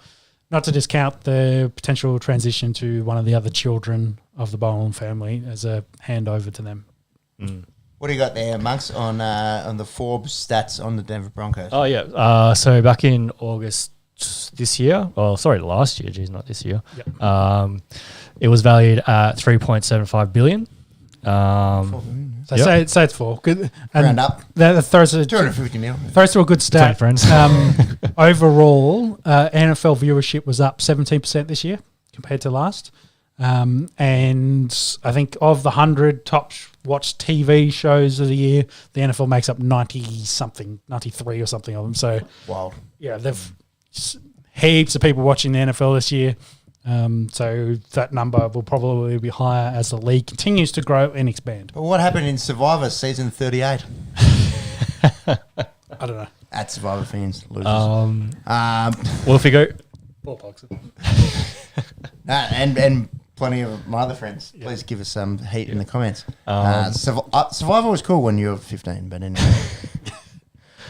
so Pat Boland Trust purchased the team back in 1984 for $78 million. So Pretty good ROI there. Yep. Big time. ROI. That's it. Yeah. Problem is, Paddy Boland has about 6 or 7 kids from 2 different marriages. One lot want to do something, the other lot want to do something different. So. Fight to the death. Only fair way to do it. Anyway, there's a bunch of other jobs out as well. Yep. Brian Flores. Yeah, Flores. Miami Dolphins. We spoke about Fangio was the writing on the wall. Didn't see this one coming, to be honest. They finished 9-8. They won 6 in a row. Yeah, well, they finished 8-1 to finish the year. They started 1-7. Yeah, started poorly. That looks like everything was going in the right direction there. Tua got healthy. They were playing well, playing good defense. This, out of all the guys that lost their jobs this week, this one seemed the most unfair to mine. Yeah. Thoughts? So some chat that maybe he was impeding the Deshaun Watson chase. He wanted Justin Herbert. He preferred him over Tua, which may be fair in hindsight. Yeah, so it was kind of, they did trade up and all that and move around, and they still missed out. Well, they traded ahead, didn't they, to pick Tua? No, Herbert went first. It doesn't matter. You can figure out the draft order. Either way, they ended up with the wrong one currently. Yeah.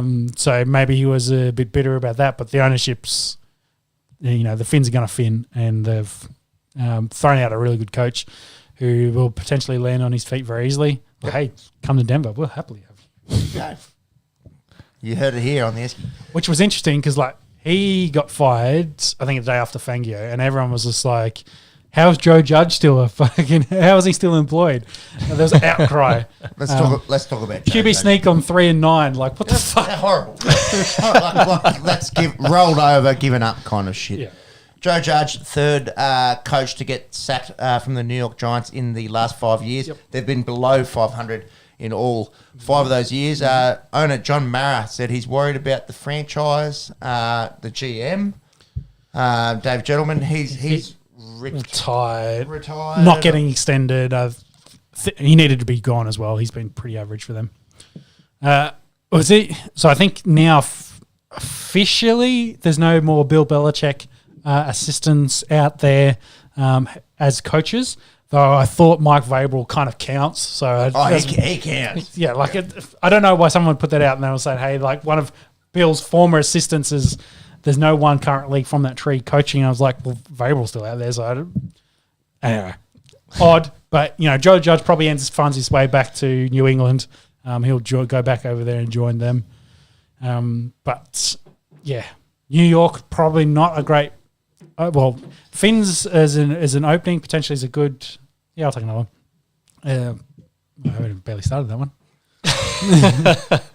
I'll let you work on it. Yeah. Yeah.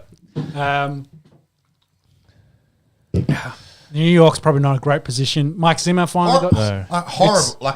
Just going back to Joe Judge quickly.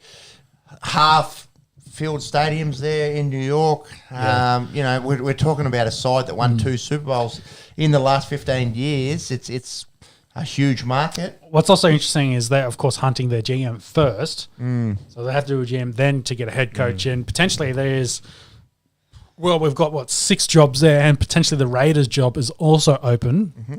So, yeah, you don't want to take too long on that and then have to pick the 7th best head coach. Essentially, you don't want all the other good candidates to go, but we'll see. Mike Zimmer also fired. Harsh, maybe haven't been looking like a playoff team with a lot of talent on offense for a while. Hey, Case Keenum, the Minnesota Miracle was the last time they made the playoffs. So, yep. And I think they needed a change. Again, we've had Zimmer for 10 years. That's not 10. He's been there a while. Was he there when AP was playing? Monks will bring that up. Because they had was it Frazier beforehand? Leslie? I don't think it's 10. 10 years is a long time to be the coach of one NFL team. He's been there a while. He's been there a hot minute. 2014 through to 2021. 7 years. Yeah. So In the NFL, that's a fucking long time. That's 2 terms, bro. 2 terms. That's a long time in the NFL. Lost a lot of games by single digits this year. You roll the dice, I suppose. You roll it and it lands the other way. I do think though they'd be in the playoffs. I do think though it's a good move now. Also getting rid of the GM2, but potentially you bring in some new cohort, but you've also got a lot of really big name talent and weapons there. Yes, Kirk Cousins, you're paying him $45+ million next year. You'll see what you want to do QB long term, but you still got Dalvin Cook. You got Justin Jefferson over there. Maybe you need to add some pieces to your defense. And that's potentially what they'll look at, and then maybe that's what takes them over the hill. Sure. So it's like, hey, we're maybe in the right spot where we need to do that. Our job's appealing. It's probably more appealing than New York, the Bears, or Texans. Houston looks like. So hey, we could potentially have a really good coach come here. Or GM, and so he's out. Matt Nagy, of course, officially fired. About time. Mentioned it last week. Writing on the wall. Yeah, had to happen. We'll see what happens with Justin Fields there. Ryan Pace also out. So again, they're looking for both positions for them. And then today, poor bloke. Yes. So David, you say Culley? Culley, yeah. Yeah, he got fired today. Houston Texans coach there. Yes, really, wasn't expected to do much. Honestly, I think he did too much. They set up to tank this year. They got rid of everyone. You want us too many games. Get out of here. Third draft pick. Pretty much, exactly. They won 4 games. They were meant to win 1. Jesus Christ. And I hope that's not the state of the NFL. That's the way they think. Well, it was actually interesting. His contract was 2 years with only guaranteed, I think, in the first year. So essentially, they knew he was a bridge head coach. They're only going to keep him around for a little while. And it's a fickle business. Yeah, it's a fickle fucking business. Yeah, and their GM is a former long-time New England staffer. So it looks like, I can't remember which, Mayo. It looks like Jared Mayo. Yeah, they potentially will bring across a New England assistant, and Mayo is we talk about very hot currently. Yeah, he would probably be only pushing 40. Oh, if that, yeah. Yeah, late 30s, Jared Mayo, former linebacker. So he's looking like the Texans head coach going forward. The GM there is Nick Cesaro. Yep. Who was over at the Patriots for a long time. Yep. That'll wrap up the head coach news. Coaching, heads rolling, etc., etc. Maybe some signings by next podcast. We'll have to see. Maybe a few GMs, I'd say, more likely than head coaches, but we'll keep an eye on it. More importantly, boys, let's talk some football. Let's talk. We got some games. Wildcard weekend. We're here 18 weeks, the first 18-week season ever in the NFL. We've got the playoffs. The Titans and Packers, they got their respective AFC and NFC number 1 seeds. They'll have the week off. So that leaves us 6 wildcard games. Winner takes everything, loser bows out. Give a shout out to, we were talking about him before, Mike Vrabel before. I think he should be head coach of the year. Yeah, I think Bill Belichick will go close, I think, but Vrabel with no Julio, no AJ Brown, you lose Derrick Henry, and all the other shit that happened over there. Typical kind of COVID injuries, etc. Yep. And hey, they're still number 1 seed. Like, if he won it, I wouldn't be upset. And shout out to Mike Vrabel again, young coach. And they get Derrick Henry back, that's right. Your whole football team is built around this once in a generation running back that's the size of an outside linebacker, and runs over people at will. I think he finished 6th in rushing on the season. He played 8 games. You build your whole team around the king, and he only plays half the season, and you finish first. Shout out to you, Mike Vrabel. But time will tell. So what's interesting about both the Titans and Packers, because we won't talk about them game-wise, is both are getting healthy. They're getting pro bowlers back. They're getting talent back at the right time of the year, so which could be massive as we go into this playoff final series. So I thought that was interesting. and worth noting here. Henry came in. No, sorry, that's attempts. 6? He was 6. Ninth. Upside down. Dyslexia. He's up there. Very impressive. Yeah. Very, very impressive. Let's look at these games, boys. We've got 6 winner takes all Saturday night, so that means we have 2 Sunday games here down under. Raiders and Bengals. The Bengals, their first time in the playoffs since 1991. I did send you boys a meme this week. No one has ever texted to let you know that Cincinnati Bengals won a playoff game because text wasn't invented the last time that they won a playoff game. We spoke last week about how's the nerves going to be around, particularly around their offense with guys like Burrow, Mixon, Chase, Uzamoa, Very young Boyd, football team. Higgins. None of them have been there. Will they be able to step up to the occasion? Mind you, not too many of those Raiders have been there either. We spoke about that Chargers-Raiders game at length, the highs and the lows, the possible gentleman's kneel that never eventuated. Who do we like here? In Cincinnati, I'd imagine them to be fairly solid favourites amongst bookies. What do we think happens? Also, probably need to shout out the Raiders head coach. First interim head coach, I believe, to take a team to the playoffs. So After the whole John Gruden game, and Wow. yep. Henry Ruggs, Crazy season for them, yeah, up and down. Will that unite them? Will that get the boys up and about after when you think there's life that happens outside of football? And I mean, they've made it to the playoffs. against all odds, really. Like in that AFC West, where the Chiefs have been so good, and we've got this high-powered offense in the Chargers that they've pipped to the line. Do we see an upset? I'm going to go the Bengals. I think that offense under Joe Burrow, I think we'll see a lot of them going forward. Been very, very impressed, and I think the time has come to send a text message about the Cincinnati Bengals winning a playoff game. Thoughts? I agree with you. I think I've picked Bengals. I think they're a more talented team. Bengals for whatever reason this season when they run into good defenses, they really struggle. Now Raiders, are they a really good defense? They're pretty good. Mason, what's his Crosby. name? Max Crosby. Mason Crosby. Crosby kicks field goals for your team. So that's where the wires cross there. Yeah. Max Crosby has had an unbelievable season, but are they an elite defense? yeah, exactly. Like they played good defense against the Chargers, but the Chargers still scored 32 points. Yeah. So, I think the Bengals will outscore them. There's Darren Waller probably been unders dealing with injuries. Yeah, definitely. And Renfro's really had to step up for them.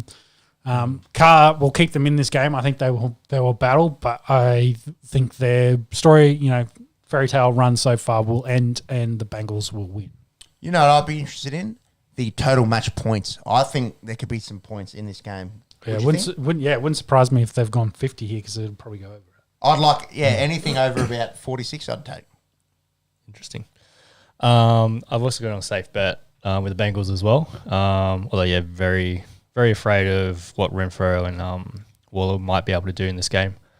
So Bengals are favourites at $1.43. We've got the Raiders out at $2.86. We've got a line of 4.5 and total match points of 49. Ooh, there's that 3 points, that extra field goal. I think they should score some points. 50 is a lot of points though. I said before, anything under, if it was under 50, take it. But then again, we've always said don't bet on the unders overs. Yeah, it's fickle. A game where possibly the unders makes sense is the Patriots and Bills, the arch enemies. The old Bill Belichick. Get us a weather check in Buffalo. Weather check. Northwest New York. Would love to know what it's doing. Orchid Park a few days out. Bill Belichick. He's so good. They named the team after him. That's the chat that's gotten around of late. However, this is a different Bills team where you got a rookie quarterback in Mac Jones Will he have 3 pass attempts as per that game that they won? Yeah, well, sticking with the Bills' names, I saw a stat today. I think it was Bill Belichick, Bill Cowher, Bill Parsons, and Bill O'Brien, just throw him in there, have won like 450-something NFL games. Like a crazy number between the Bills that have been head coaches in the NFL. And I felt like Belichick might be responsible for about 60% of those. Yeah. At least. That looks cold. It looks very cold.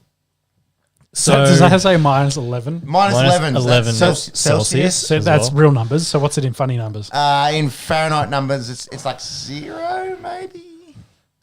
Cold. 12. There we go. Yeah. It's all fake anyways. Guys, American listeners, there's a really easy way to do things. It's in zeros, 10s, 100s. Yeah, it's based on real things. It's not based on fucking tomatoes and cornfields. Tomatoes. So Oh, hang on. Well, That's what we got here is 3 tomatoes to the end zone. And it's going to punch it in 3 tomatoes. Yeah. 3 tomatoes. And they're nearly a pumpkin away from the end zone. That's how you morons sound to us. But also, we really enjoy esports, so keep doing it. keep doing it. Yeah. At game time, it will probably dip to about minus 13 degrees Celsius. How many pumpkins away from the end zone is that? Too many. So that's probably like -1 Fahrenheit. So It's about minus 30. it's cold. Are they expecting snow? At that kind of I think it's cloudy. Let's have a look at precipitation. so just a frozen tundra. Yep. Okay. Yep. Yeah, cold. It's going to be very cold. Because if it was it is important. That's why we bring it up. Because if it was snowy, maybe even a little bit wet, the Patriots would run the absolute fuck out of this ball like they did in Gillette Stadium against the Bills.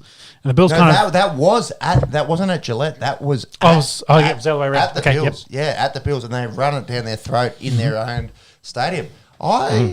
You want to talk about it? Yeah, I wonder if they do that same. That's the same approach they'll take in this game. And Bills have been susceptible to the run. They haven't. Will we see Mac Jones? What was it? 2 and 3? Yeah, two of three. We talk this time of the year. You know what you have to do? You have to play good defense. You have to be able to run the ball. Run the fucking ball. You know what the Bills can't do? They can't fucking run the ball. Unless it's Josh Allen. But Josh Allen. You don't want your quarterback to be the leading rusher unless his name's Michael Vick or Lamar Jackson. You don't want him to be the leading rusher. I agree 100%. And on the basis of that, I think the Patriots win this game under a rookie quarterback. I think they go to Orchid Park and knock off the Bills. Yep. Boys, what do you think? On paper, Josh Allen, unbelievable talent. Stephon Diggs, probably the best wide receiver last year in the NFL. A stout defense. But if the weather comes down to it, and there are a little bit of pumpkin and onions and however else they measure things over there. You said it was clear. Down, is it windy? It's 3 days away. We can't predict the weather. It's 3 Trump's toupees away from being a pumpkin from the end zone. Yeah, how much receding Trump's hairline are we at for the weather? You can print them. You can 3D print that shit. Don't worry about it. The reason I'm trying to say it is because, like you say, I don't think it's going to be that windy. not that windy, which kind of leads more to Buffalo with Josh Allen, the big cannon, need to throw the ball. Yep. That's what they like to do. That's their style. Throw the ball, get Allen moving around, and then he'll get some rushing yards, breaking the play.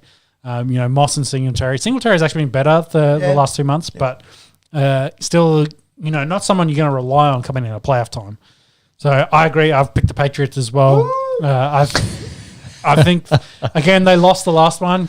So, you learn the most in your recent loss. So they'll understand. You win or you learn. And I've done a lot of learning in my life. Oh, big time.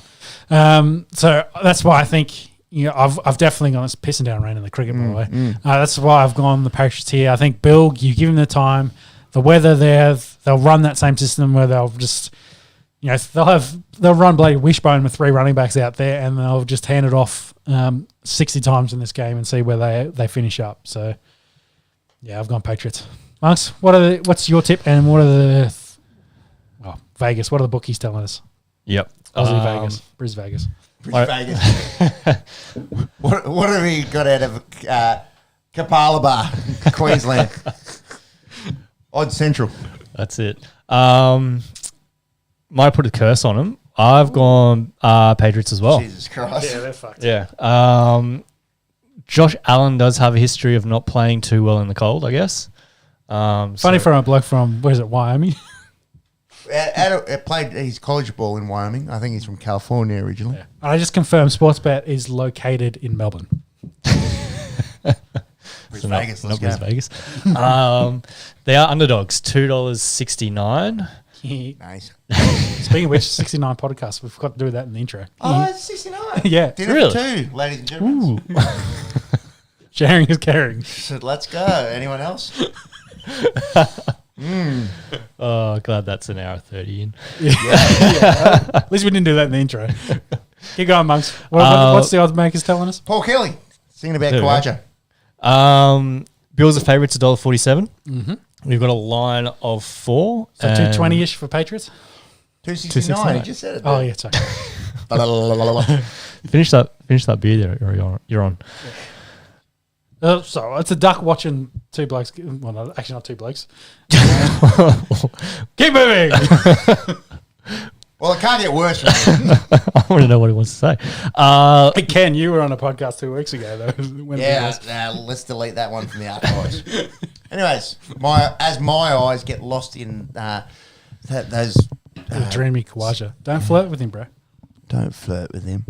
Was my Kawaja chat. All right, we'll get a bit sloppy here on this. Yeah. Let's Total match clean it points up. is 44. Unders. Big time unders. Harley unders. We'll take Sportsbet for all they're worth. It's not raining though. Unders. Who cares? Unders. Sunday, 3 games in the US. That is Monday, our time. Eagles, Bucks. Have the Eagles signed Nick Foles? The Philly special, baby. The Philly special. I don't think they have, so Bucks are going to win. Bucks will be short price favourites, as they should be in this game. Yep. Going into it, a little bit underdone on offense. We've had...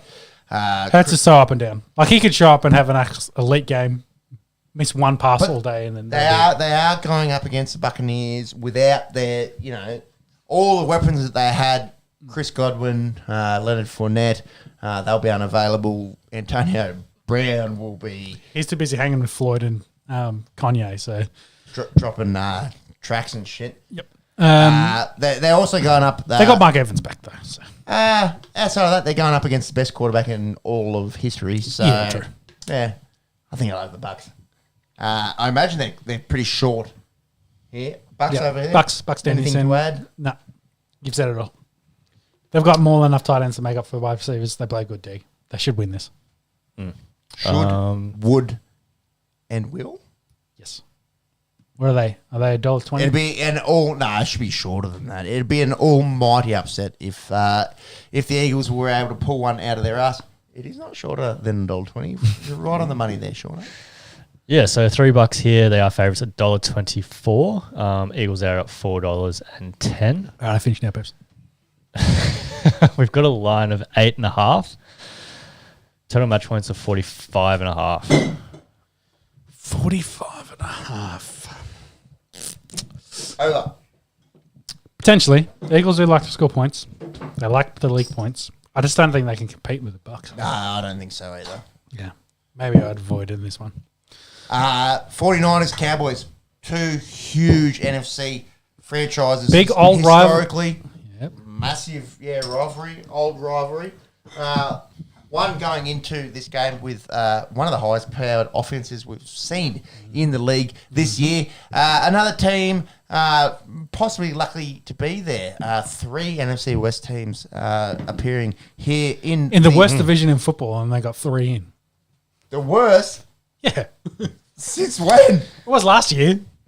I don't know if it was last year. I don't think it's been the worst. NFC West. Cowboys, Giants, Washington, NFC East. Eagles. Sorry, East. Yeah, there we go. Sorry. Jeez, how many beers? Sorry, I'm thinking of Cowboys. Yeah, that's who we were talking about. NFC West been very highly competitive the last few years. I'm thinking, yes. However, do we like the Cowboys here? We should. So interesting note on the 49ers. Of all the brothers in the football, the Bosa brothers were the only ones not to make the playoffs. So I now forgotten the stat. What? The Watts made it to the playoffs. Who else are brothers in the NFL? But doesn't one of the Bosas play for the 49ers? Yes, but the Joey didn't make it. So there's 4 other brothers that are all in the playoffs. So the brothers are in, but the Bosas aren't because Joey didn't make it in. So Joey's one isn't. Joey's the letdown on the family is what I'm alluding to. Jeez, if he's the letdown, what the fuck am I? What's the best of a shit bunch called? The On The Esky. I was just trying to figure out where this is going. Nah, no idea. Anyway, 49ers play good defense. Their offense is run all through Debo. Jimmy G had bit it up and down. Last game he had an excellent drive to put him back in there. Kittle's been a bit quiet when they let the Samuel show. Third best wide receiver in the NFL this year in terms of fantasy. Who saw that coming? Not me. Well, he was their best quarterback, wide receiver, running back last week. So yeah, threw for a touchdown. Perfect QB rating. The Cowboys playing a lot better defense. They got the weapons there. Yep. Now they've got the Diggs and Parsons are playing really well for them. Yep. Their offense has been a bit quiet, and Dak, for whatever reason, he's really struggled getting into Lamb and Cooper of late. Do you see this 49ers team upsetting them? No. I've picked the Cowboys to win. They should win. They got to that point where the record shows that they are the better football team. Yep. Currently. Yep. Do I think the Niners might concern a little bit? Potentially. Yeah. There is cause for a potential upset here. But I think, they're finally in the playoffs. Dak should right that ship. They've got all the elite talent they need all over the place. They should win this game. It'd be a very Cowboys thing for them to lose. But I think they should win. I agree wholeheartedly. I think the Cowboys should win this game based on talent, on how good their offense should be. Am I more confident in the Bucks and the Chiefs getting the job done? Yes, I am. Oh, big time. Yep. Out of their Sunday games, we'll get to the Chiefs Steelers in a second. I'm more confident that the Bucks and the Chiefs get this job done. But the Cowboys, on paper, should win this game at home, AT&T Stadium, the biggest NFL stadium in America. Mm-hmm. America's team, they should get the job done. Yeah, worried about the performance of late, but I've also gone Cowboys. How can you get the last Cowboys games? What points have they scored? Though we keep saying that, hey, they've struggled of late, I'd be interested to know if they're still putting up points. Yeah, they've probably struggled to over 20 points in a game. Well, they scored 50 fucking points on last weekend. Yeah. Go. 51 against Philly. They scored 22 in the loss to Arizona. 56 in their win against Washington. 21 in their win against Giants, 27 in the win against Washington again. Sounds pretty fucking good to me. Yeah, there's 100 points from 2 games there. So I think you much maligned of what we were saying with some up and down games, clearly, from the Cowboys there. But if they come out and they show up and play to what their potential is, they can put a 50 burger on a team. So yeah, they can put points up. They are favourites $1.61. 49ers are out at $2.33 at the moment. We have a line of over 3. That was the thing we talked about earlier. What was the overs? Overs 51. That's a lot of fucking points. 51 is a lot of points. I wouldn't go near it. Anyways, let's go to Chiefs and Steelers. Max, would you mind bringing up South Africa and India in the cricket? Yeah, put it on the TV. The actual coverage. Chiefs and Steelers, obviously big favourites here. The Chiefs, they've just been winning non-stop after a pretty slow, lackluster start to the year. Yep. But it seems like that old Kansas City Chiefs offense is here and rolling. Their defense has been much improved. You did mention Big Ben. They said they're not expecting to win. Pretty unusual for a team to go out and admit that. I think Big Ben is the old head. He's been there, done that. He's basically said, no pressure on us. It's all on you blokes. You need to come out and beat us. You got to win this game. Bit of reverse psychology. Yeah, I think that's what he's doing. Chiefs are a young team, but they have won a Super Bowl, so they've been there. And they've done been there that twice as well. Yeah, exactly. So I don't think it's going to work too much. I can see what he's trying to do too. Is Sure. like, hey, we've got a young team, haven't really played a lot of playoffs. We faded pretty bad last year. We've only snuck in this year. We'll have to see. We'll go out. We'll have fun. It's probably going to be my last game of football. Yep. I'll go out there, sling it around. We'll see what we can do. Hey, maybe we upset the Chiefs. Highly unlikely. I pick the Chiefs. Yeah, I've got the Chiefs here, but no disrespect to Big Ben. I know a lot of guys have been shitting on him this year. Oh, he can't throw more than fainting 5 goat. yards. Yada, yada. The bloke has won 2 Super Bowls. He is should be a first ballot Hall of Famer. Yeah. Well, we looked it up. He's comparable to Eli, and he's got better stats than Eli did. Better numbers than Eli. He's got comparable stats to Rivers, Rivers, but also won more Super Bowls. So, like, of the 3 in that draft. And we spoke about it last week. 15 years under Mike Tomlin, didn't have a losing record. That's got to stand for something. Yep. Look, if they get embarrassed on the weekend, that's nothing. That shouldn't be a stain on his career. Shout out to Big Ben Roethlisberger. And if, by chance, we've seen stranger things happen, they pull off some kind of miracle upset, good on them. We'll send. I got to say, Mike Tomlin dancing on the gram this week was one of the highlights of my week. So I think he knows. He knows. You got to get your time in the spotlight. He's kind of one of those. He's not super old, but he's also one of the lads. Like he's one of the boys. He's also, I think, the only minority coach left currently employed. All the other ones got fired this week. So There was a couple. Also had to deal with the most fucking basket cases that have ever run through one football team. Bell, AB, Bell, maybe a bit of Ben Roethlisberger as well. Bit of Juju. Let's just not talk about his off field. Let's just talk about on field. Anyways, let's move forward. Monday night, and maybe the most enticing match. I think this is the best game of the week, yeah. Cardinals, Rams, NFC West. We spoke about the 49ers, but there's 2 other teams from the NFC West that will be there duking it out on Monday Night Football. We saw Eric Weddle come out of retirement this week, boys. The Rams are 100%. Rejoin the Rams. They're 100% playing Madden at this point. They're like, fuck them picks. We'll trade all them away. We'll just get who we want. It's all in. Yeah, let's look at the veterans on free agent. Let's just sign all of them. Yeah, Mate, so Eric Weddle purely to play playoffs. Yeah. Shout out to Daniel Craig. Watched Casino Royale with the misso in the COVID ISOs that we had to do. And a lot of all in, a lot of all chips on the table, a lot of all, putting it all in on one hand. That seems to be the mindset of the Los Angeles Rams. Didn't he get a royal flush in that movie? No, not a royal flush, possibly a straight flush. I watched it the other night. And anyway. I'm sitting there trying to play poker, and I don't know. It's a movie I've seen, and I don't know what the hand is that's coming out. Maybe that just means I'm a moron. Who knows? Maybe I read too much into it.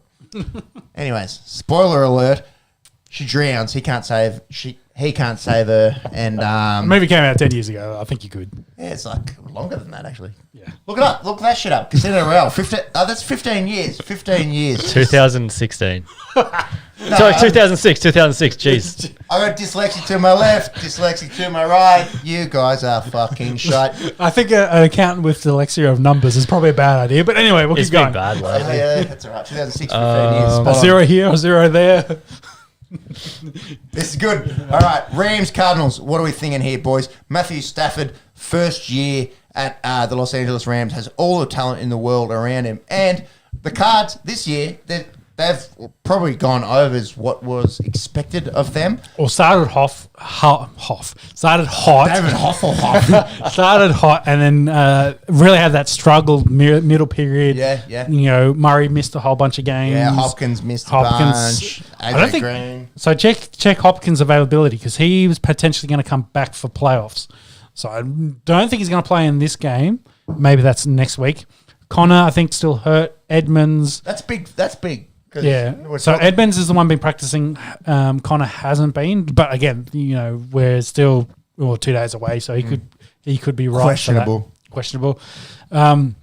I've been sucking. Like a lot of the jokes that have come out of our mouths tonight. Yeah. Well, here's another one. I was Straight up words coming out of our mouths. I was just about to say I've been sucking on the Cardinals' dick all year, so I'm sticking true here with my lads. You can say that. There's nothing wrong with that. So I've picked the Cards here. I do like what Cards. Yeah, I picked the Cards. I think the Rams, like I said, they're one of those Madden teams, so they've got all the superstar names, but I don't think they're putting it all together. And they lost the 49ers again. Yep. Shanahan. Got their number. He shows Shanahan number is over McVay's dad. Yeah, big time. Come here, son. So Give you a little spanking. hopefully Kingsbury can be the same, and let's see what the Cards can do. But I think it's going to be an excellent game of football. If the total match points is anything around 50, I think this is overs of that. Yeah, I like it. I'm going to go the other way. I'm going to go the Rams. I think with they've finally got an offense that you can get the fuck around. Like Jared Goff, people laughing at him. Oh, yeah, he's at Detroit.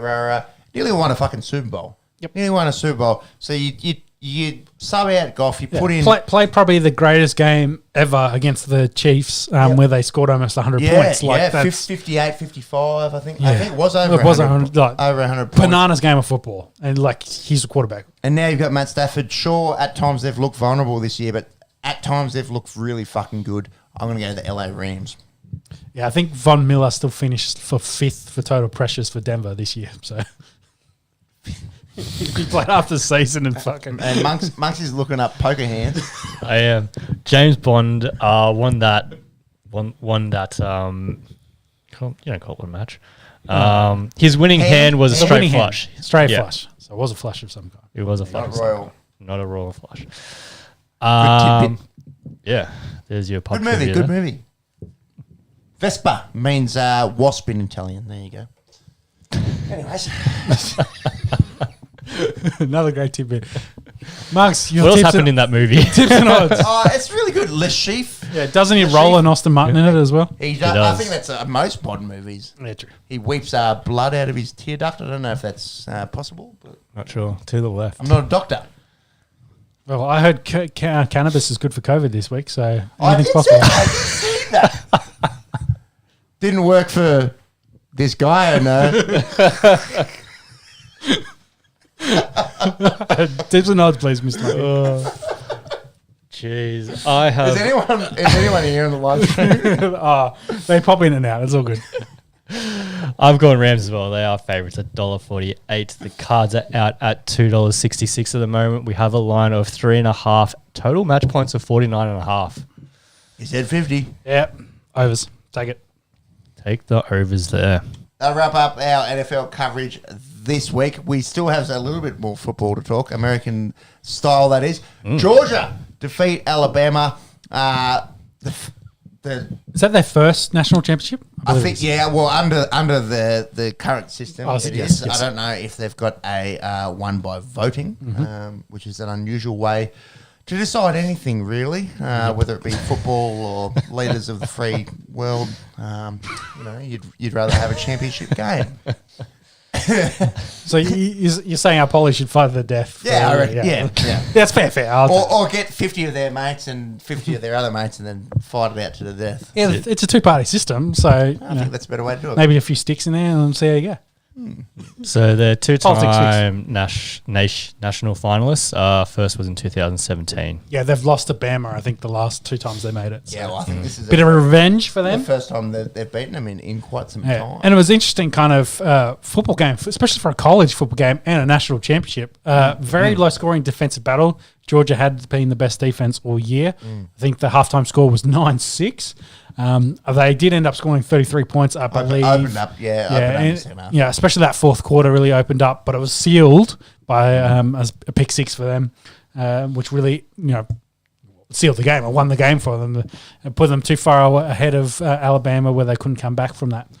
And for Bryce Young, a bit of an unders game for them. They did lose Williams throughout it. Looks like he blew his ACL out, which is tough. Sad. He projected to go as the top He receiver. did declare today, so I think he's 3rd in the class, and Mitchin, who didn't play in this game, is 1 or 2. Like they've got 2 potential wide receivers going in the first round in this game. They're a factory. Oh, big time for wide receiver talent. Absolutely elite over there. So, Bryce Young, I think, will go back and do another year, try to improve on his craft.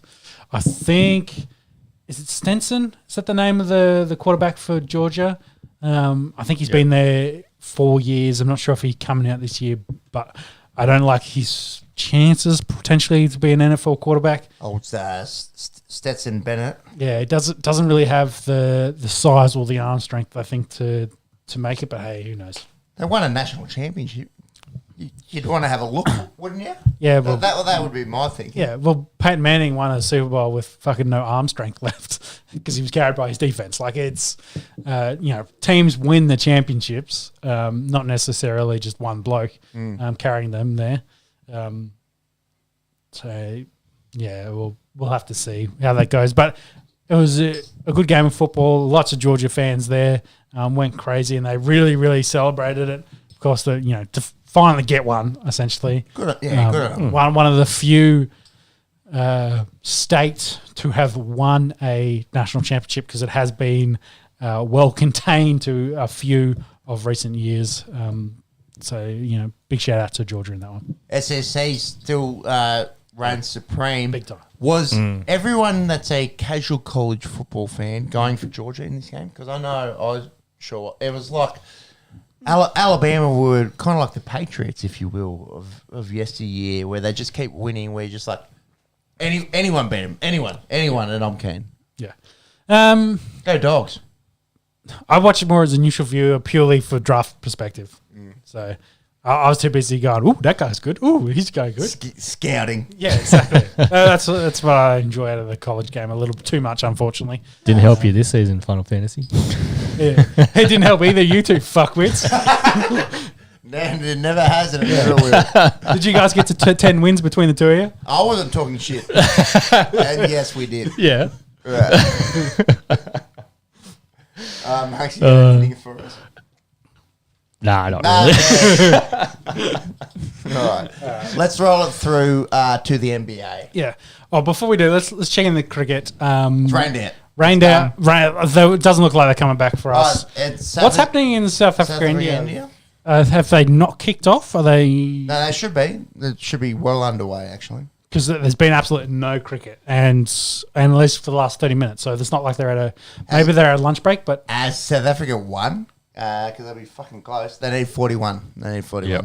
7 wickets in hand. So they're about to win. Yeah. So what are they at though? Is it tea time or something? Because there's no coverage. So lunch, whatever. The first session's over, and the second session. Possibly. No, it wouldn't be that far along.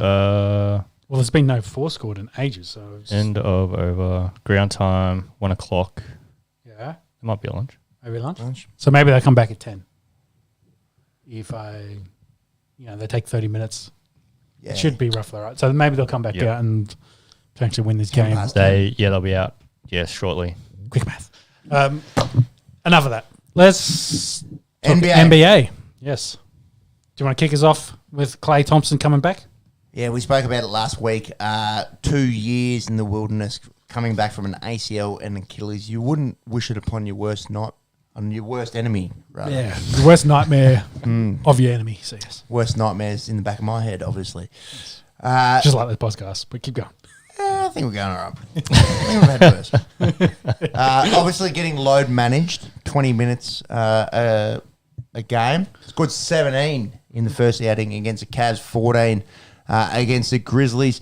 They did play the Bucks today, and they got fucked, didn't they? Trounced, yeah, got absolutely trounced, which is interesting. They did come back. It was 118 to 99, but I think they were down by 60 points at one point. Yeah, I did hear at the half 40. So is that a little crystal ball going through to the final? It was 77 to 38 at halftime. My quick math. 40 points. Yeah, but they did win the second half of the Warriors. They came back 40 points to the 50 odd, but it was over by then. Not good. Look, maybe it was an off night tonight for the Warriors. You'd imagine with Klay Thompson back, they're a pretty handy team. Steph did say this week with KD, that's a caveat, with KD, the former Warriors team, he didn't say might. He said they could beat the 96 Bulls Thoughts, boys? Get the fuck out of here. You reckon? It's you can't compare. It's different basketball. It's a completely different game. Yeah, perimeter shooting. Yeah. 80s basketball to 90s basketball, very different. 90s to noughties, very different. Yeah, Noughties to like what we got now. Yeah, you can't. Yeah, Very different. I agree. Can't compare against eras. I'm eagerly awaiting. It depends. Like if you're playing 90s rules, I think exactly. I think the Warriors are going to get beaten off the court by Dennis Rodman's going to be all in Steph Curry's face, have a few elbows. I don't think they'll like playing that game. If they have to play these rules, I think they'll outshoot them comprehensively. So I'd agree. Styles make fights, and it depends on what rules you're going to play them under. So. Yeah, you can't compare it between eras there. I'm surprised the GOAT, MJ, hasn't bit back. He normally he doesn't like a little bit of that kind of banter. So maybe he'll respond to the modern day 3-point GOAT. Well, how many? We got to remember how many championships the Warriors won. They've won 2 in the last. They won 3 total, I think. Yeah, but in the last, in their span. Sorry, so like I think it's 3. Well, no, it's not 3 in a row. So it's 3 in. No, it's not 3 in a row. I think 3 in 6 years. 3 and 5. Yeah, 3 and 5. Yeah, so they've done well, and the Bulls did 6 in 8. Yeah, so and the 2 years that they didn't win was when MJ was playing baseball. Yeah, so there's a dynasty and the span thing. Like again, different eras. You're comparing different teams, but one did it better for a longer. Let's see if you can compare.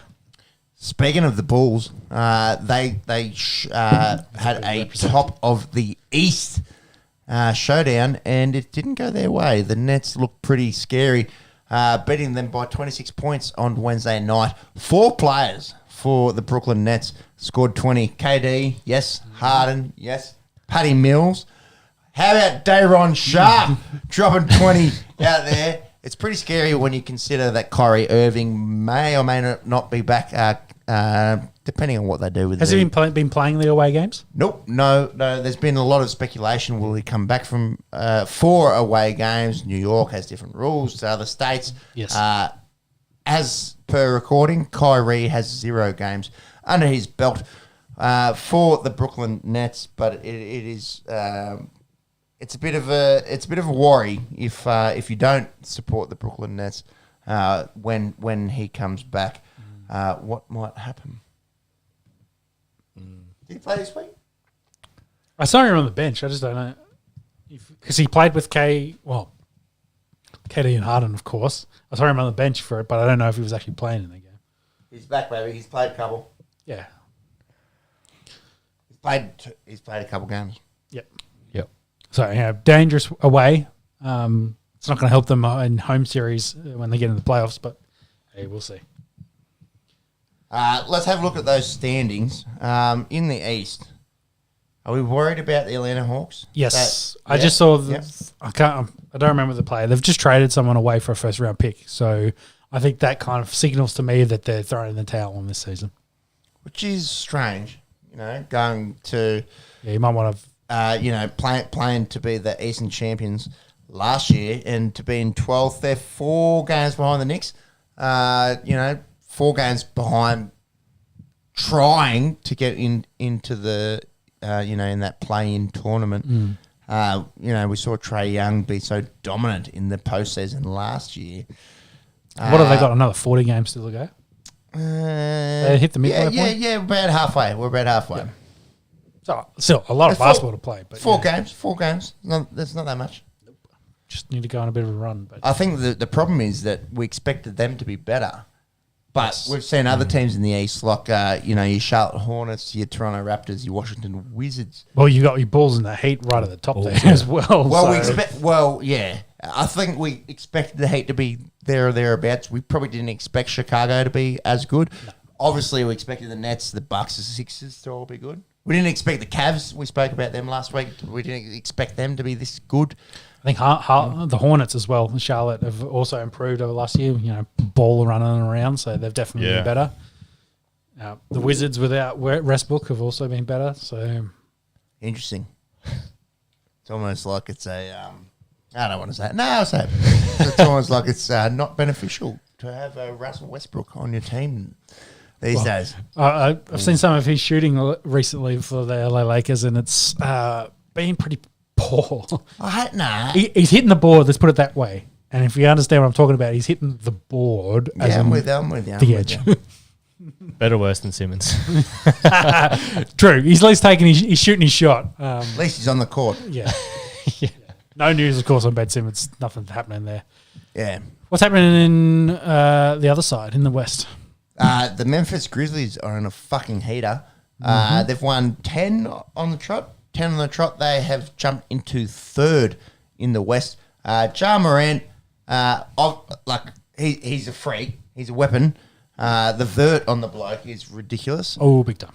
I think I sent you boys a video this week. I think the whole of America's seen that video. Going for that block. He's like, I don't want to exaggerate, but he's a foot and a half over the ring there. Yeah, he's almost high point of the ball, like at the top point of the board. Like he's 6'3", and fuck it, let's go up. He's 2 foot. He's 2 foot over the ring there. Yep. Ja Morant, an absolute weapon. He will win the most improved player of this year. But having said that, getting a bit of support, guys like Dylan Brooks, guys like Desmond Bain, guys like Jaren Jackson, they need a little bit of recognition. Steve Adams, the big Kiwi, the big Maori fella there. First year there with the Grizzlies, he's doing a bit, getting boards. Interesting. Can you see him going far in the postseason? Pretty hard with the Warriors.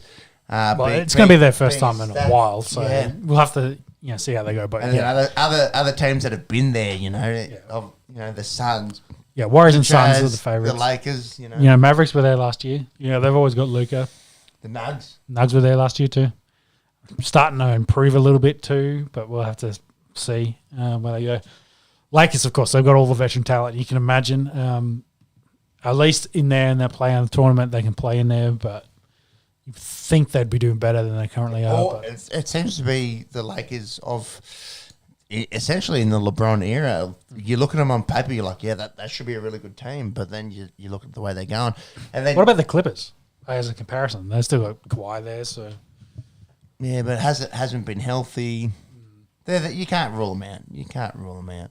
No, they're in a decent spot though. They can. Then we're not talking about them as like Spurs or Pelicans. So then again, they're only one game away from the Trailblazers. Yeah, it's tight, and you like to see that. Big jump actually between the T-Wolves, who have been a little bit overs this year on what we expected from the Trailblazers. 4 games there. Yeah, well, the top 9 essentially there have not solidified because a lot can change, but they've got a decent lead on everyone else below them. So, indeed. Let's go through to the other round ball sport, the more European version. Let's look at the EPL, boys. City is just, they're going to walk in to being the league champs, which pains me to say as a 10-point lead as a United fan, but it's going to happen. I think the battle for the top 4 might be more interesting. Yeah, I'd love to see West Ham go and play Champions League. I think it would have been. They need to keep their 4th spot. I think they're still 5 points behind. Liverpool's in 3rd, and then Chelsea's in 2nd. So they're Chelsea and Liverpool looking like they'll finish up either 2 and 3. They'll compete with each other. Out 2 and 3, you'd imagine. So and Arsenal's actually improved a lot to, they were 4th and of course jumped down to 5 now. After a really poor start to the year. The Gunners, so it'd be interesting to see where those two Spurs, fit. United, and then still in the rest. And the Wolves, I think they just beat Man U, didn't they? Yeah, they did. Gave them, actually it was Wolves' first win at Old Trafford in over 30 years. There you go. Anyways, did you guys see this week in the Africa Cup of Nations elite tournament? We talked about it in length last week. Elite tournament. Mali, Tunisia. The final whistle, it was blown twice, actually, at 85 minutes and then at 90 minutes, no stoppage time. So it sounds like they're doing some monkey accounting on the table here. It did, yeah, it sounded like some dodgy business. Not that bad. The Tunisians, they were blowing up, and there was some great memes that came out of it. You know, if you're trying to get out of work and the Ashes are the fifth test about to start, you know, the old watch, you know, it's not even. Yeah, it's close enough. Yeah, that's right. Yeah. And then the CAF, right? They said you got to go out there and you got to play 3 minutes more. After half an hour had passed, and Tunisia were like, "Nah, fuck yous, we're done. We're not going back out there." Which is strange on their part. You had 3 minutes to go out there and equalise. Apparently, this referee has also been under FIFA's corruption watchdog in the past. Yeah. I'm not making accusations. I'm just saying that's quite unusual. But anyways, Mali get the win, 1-0 against Tunisia. And I tell you what, old Pepe, he put the curse on last week. He said Egypt looks good. They've got one of the best strikers in the world in Mo Salah. Yep. They lost actually to Nigeria. They lost their first game. 2/3 get out of the group, so maybe Egypt go a bit further there in the Cup of Nations. A little bit of a quieter week in terms of English or European clubs, I should say, in terms of their activity. But we'll keep an eye on the Africa Cup of Nations. Yep. Fighting. Final round. Final round. Ding, ding. So I think we're going to kick off talking UFC for our fighting news. Big story, probably Volk. We mentioned it last week, announced the Max Holloway. They're going to fight on UFC 272. Max, though, unfortunately has to withdraw with an injury. 273, isn't it? Yeah, and then been moved to 273. So they've so Volk's now got a new opponent. He's got the Korean Zombie as his replacement. Korean Zombie, of course, coming off a loss to Ortega. Well, actually, no, he lost to Ortega and then he won against Dan Ige. Ige. So, you know, he's there and thereabouts in the rankings, of course. He's fourth, I think. Fourth. So, but you look at everyone else. Holloway's obviously 1. Yep. Just beat Ortega. He's 2. Yep. Yair Rodriguez also coming off a loss. Yep. So it kind of made the most sense. It did. Yeah. So did Rodriguez lost to Aldo? That was that fight. No. Rodriguez. Who did he just lose? I'll leave that to Mux to sort out. He's coming off an L. Yeah. So Korean Zombie. He just lost to Max Holloway. Oh yeah, that was that fight. So why did I think Aldo? Yeah, it was Max Holloway. Yeah. Yes. Yeah, he just lost to Max Holloway. So you can't replace the guy that's just lost the fight to the guy that yeah. And the Korean Zombie is coming off a win as mentioned. So I think this is an interesting fight. Like people probably won't love the hype too much with this, but I do really like. Again, styles make fights in this. Korean Zombie in that Ortega fight probably won the first 2 rounds in my mind, and then Ortega kind of took it over for the last 3. So it'll be interesting to see how Volk kind of takes this one because it's going to be a different kind of fight to what he's done against Ortega and Holloway. So for my mind, love the opponent. Bummer it's basically a month later now. I'll be on UFC 273, but hey, at least Max got an opponent. Fight. Yeah, we're getting a fight. There's going to be a defense of that belt, and Korean Zombie has been there and thereabouts for a long time. Deserves a shot, I reckon. Yeah, did his military service. He still came back, still in the top 5 of the division. So it's probably about time he's due a chance. And he fits in perfectly with Max being out and Ortega and Yari both losing. So, yeah, I'm happy with that. Did you guys see Henry Cejudo, the former dual champion, two weight divisions? Yeah. It's been... Of divisions that are one below this one. Yeah, and retired for two years, over 2 years. Yeah, roughly, yeah.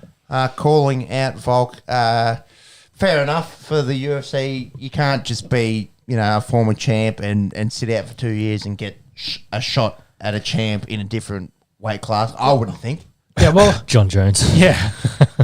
But, so the difference is John Jones, I think, will be there for the long term, whereas Henry Cejudo, it would be his 3rd division. So, he'd be the first to do that. But I don't... when you think UFC and UFC doing business, it's like that doesn't help us. If he wins the belt, he's going to go, cool, thanks, I've got my thing, I'm retiring, see you guys later. Yeah. The comparison to John Jones, like he's going to fight for the heavyweight title and then probably have to he's going to defend it a couple of times. So he's going to be around at least for the next 3 or 4 years. Yeah. No, true. So slightly different situation. So I can see why UFC said, yeah, nah. Henry, you kind of need to be around longer. Do you reckon he could? Dana said, yeah, nah, yeah.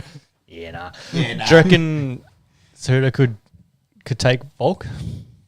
Volk is a small featherweight, and Cejudo is obviously proven, but it's a bantamweight though, and it's still another 10 pounds. We got to go with the gorilla. Yeah, well, we got to back our boy, like of course. So I don't think up 2 hours down the road. Yep. Shout out to the gong. Yeah. So, of course, we will cover that in more detail when it gets closer to that fight. Now, not happening until April the 9th, which is fucking 3 months, mate. It's the first week of school holidays. It's not Easter long weekend. That's the end. That's the way your father over on the right. Yeah, well, Morty's birthday's on the 10th. So Easter holidays. Not a huge amount of other news. I'll get to the fight card in a minute. Our boy Tua Shui Vasa. Yeah, Shui Vasa got announced a massive fight for him. Derek Lewis, a big kind of step up. Is Lewis in the top 5 currently? Yeah, I think he is. And we always say... Tua's 11th, I think. So, But we've been saying, oi, Dana, oi, UFC, give Tuivasa some respect, get him a ranking. Yeah. And then they go, do you want to go for a former title contender? Yeah. And you're like, whoa. Like, is that too much? Is that too much for Ty to handle? Might be a little early. He's a current title defender sitting at 3 at the moment. 3 they gave him straight What's up. Tua at? Is he 11? 11. Yeah, that's massive. I think it's huge. And Tua, when he fought junior designers in Adelaide here, like he was a class above, and it really killed his momentum. Credit to it, he went away, he fixed some things in his games, come back, he's won some fights.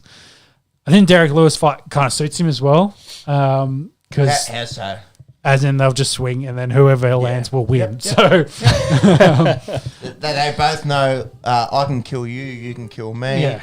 Let's see how we go. Yeah, so I think it'll be a fun fight. That I don't think this will be a Derek Lewis and Nagano fight where they just look at each other for 15 minutes and circles. I hope not. Yeah. I think Tua will come out. But that fight was respect, but of the other person's power. Yeah. Well, again, and Nagano was gun shy after losing to Stipe, so big lesson for him there. And of course, he's got UFC 270, I think, coming up next week. Yep. Yeah, it is next weekend. We'll preview that next episode. Yeah, so he's got big fight. Gano. But of course, another heavyweight fighter that's reinvented himself since that time. Do I see Tua winning this? Hard to say. What happens if he wins it? Does he just go straight into the top 5? I think 5th makes sense. Yeah. As in, like, for rankings, you probably bump Lewis down, say, to 6th, and you put him above that and put him in 5th. But that's a huge jump, and I guess that's why he took it. Massive.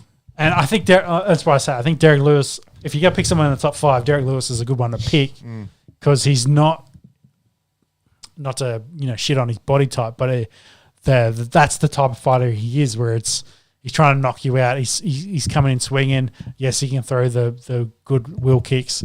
He's not really going to ground and pound you out. He's not going to look for the takedown. If you go down, he's going to ground and pound you out. But he's going to be there and you swing, which gives Tua the opportunity. And it's just like, I don't mind being in a firefight where it's just the two of us, and we'll shoot back and forth and see who wins the gunfight. So he makes it a 50-50 fight there. Whereas if he's fighting someone like Francis, Stipe, John Jones, etc., is just like, well, these guys probably have a lot more to the game than I do currently. Yeah. That's not really in my favor. So, but hey, it's a big step up, and then if he wins that, that's an even bigger step up than the next opponent. But we'll see. I like it though. Australian heavyweight champion sounds really cool. What's the odds you got there? Cool. Early odds on Lewis is favourite at $1.48. Tuivasa's out at $2.59 at the moment. Yeah, I think that kind of backs up what I'm thinking, because really those ranking difference would. You would think, one would be out $5 and the other one would be $1.20. And you might be getting the sports bet. It's like the Australian cricket team. You get a little bit unders on the Aussie. Yes. Yeah. So we'll see how that moves over the coming weeks as that fight gets closer. So, Pepe, what's happening on the weekend? The fight card.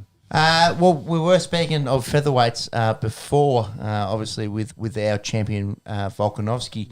The 5th ranked Calvin Kattar is taking on Giga Chikadze. He's 8th ranked. That's the main event. Looking through that card, not a whole lot of names that I recognise. Yeah, a bit of a quiet. Honestly, I think it's, usually they're going to do an 8-week camp. So if you do the math, that means you can't really do much over Christmas. Sure. So it wouldn't, a lot of fighters probably again. But also, I don't want that one. But also, the UFC likes to have, these big events that we saw coming into Christmas, that early December, mid-December. A lot of massive events then. Yeah, and a little bit of a layoff. Yeah, exactly. Let's take the holidays. This is a bit of a light card, and then we get the big one next week. So we'll look forward to next week. I think we do have women's featherweight on there. Who was it? Caitlin Chukagan and Jennifer Meyer. Number 2, number 4 facing off. Yeah, not bad. 2 and 4. That's all right. Yes, James. Brandon Royal and Rodrigo Bonterram, Jake Collier, Chase Sherman. Can't say they're huge names. All apologies. No. Hey, maybe started their run, who knows? But would flog all of us. If it was 3-1, would they flog all of us? Probably still, Probably. Yeah, probably. Finishing up our fighter news, into the boxing world a little bit.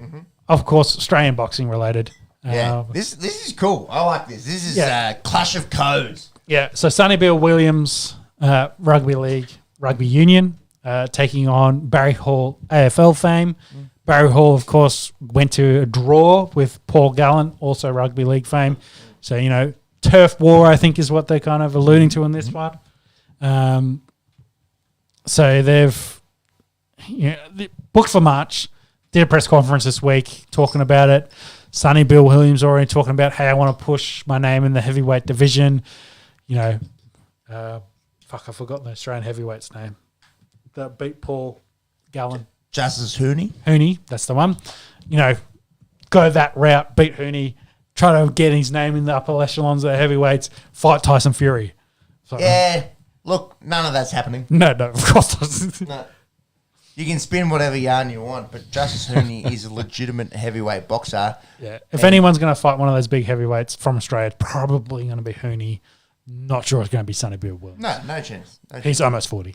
So also on that Fury thing, I did see today that Sonny Bill Williams is actually going over to UK to fight in Justin Fury's fight camp. So he's getting training with Tyson Fury. So what's Tyson working for? Is it it's not Anthony Joshua because he's got to do his Wait, where's the belt at? Fury Wilder. Yeah, Fury beat. Fury beat Wilder. So Joshua needs Joshua to do lost. his. He's got to do his mandatory. Yep. So who's Fury planning for? Oh. Fucking anyone. No, he's probably got some mandatory he's got to fight against. Very interesting to see who that is. Anyway, this fight coming in March. What are your thoughts on this? Interesting. It's all the rhetoric, Australia's a weird country in that we're divided in the football codes that we like to play. And I think we punch above our weight in all of them. Obviously, one of them, Aussie rules football, where Barry Hall comes from. We're the only country that plays it. Yeah, we own that one. But in terms of league and union, which Sonny Bill has excelled in both of them, he's going to represent. I love it. It's a clash of codes. It's guys that were big names in both codes. And I'd love to see them throw mids, to be honest. So, quick preview. Who'd you back out of those two? I'm going to go big bad Barry Hall. Yeah, I'd actually back Barry Hall as well. Yeah. I think he was gassed by the end of the fight in Paul Gallen, but has the boxing experience, has football going recently. Gallen, I think, also struggled with his size, whereas that won't be as much of an issue for Sonny Bill. Well, they're both tall blokes. I can't wait to watch this. It seems like a nice, even matchup. Mm-hmm. I agree. Looking forward to it. Did you get anything there for James? On Fury and Tyson? Yeah, so WBC is ordering him to defend his belt against Dylan White. Mandatory, yeah. Yep. Dylan White is the American who, I think, didn't he lose to Wilder recently? Yeah. But Dylan White seems to be in some legal battle with WBC over his title shot. As in, I'm getting paid fuck all. I think so. Yeah, it looks like it's all money related. Pay dispute. Yep. Well, I saw Ngannou this week wants to redo his contract with UFC, which allows him to have options to do boxing, because he and Tyson Fury have been going back and forth. A bit of chat about, Tyson's like, hey, come and do a boxing match. And then Ngannou's like, come into the octagon, we'll do a boxing match, with MMA gloves. Yeah, exactly, in the octagon. Anyway, whatever. Essentially, he's like, I'm sick of getting paid, $500,000, $600K. Yeah. I want that bulk cash, and fighting Fury would probably pull that in. That's it. But he's going to get past Gain before any of that happens. Yeah. So there's obviously the rumor for that fight. And then Tyson also wants Alexander Usyk to unify the belts as well. So whether that happens or not after the Dylan White fight, before the Joshua fight. Interesting. Actually, Alexander Usyk would be the Joshua fight first, wouldn't it? Yep. Yeah. Yeah, to get his belt back, essentially. Or if he loses, then Fury's got to fight. He's got to fight the winner to unify them again, to try and unify them again. That's it. Yeah. That's fighting news. I think so. Yeah, bit of Oz Open finishes off. Ash Barty won the Adelaide.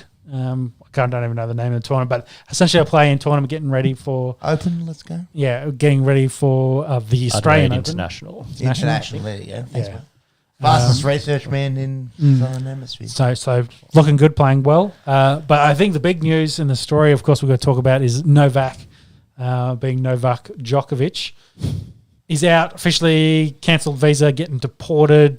Does he have a leg for a legal battle, or is it job done, see you later? I don't know. The whole thing is just shit show. The whole thing. Big time. Say what you like about Novak.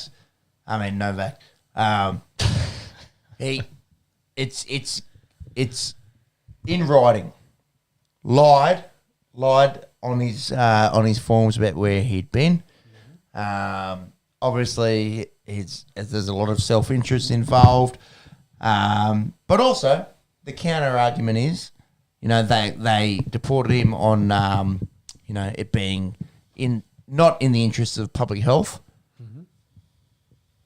Debatable, but yeah, the whole thing's debatable. And you know what? I'm fucking sick of it.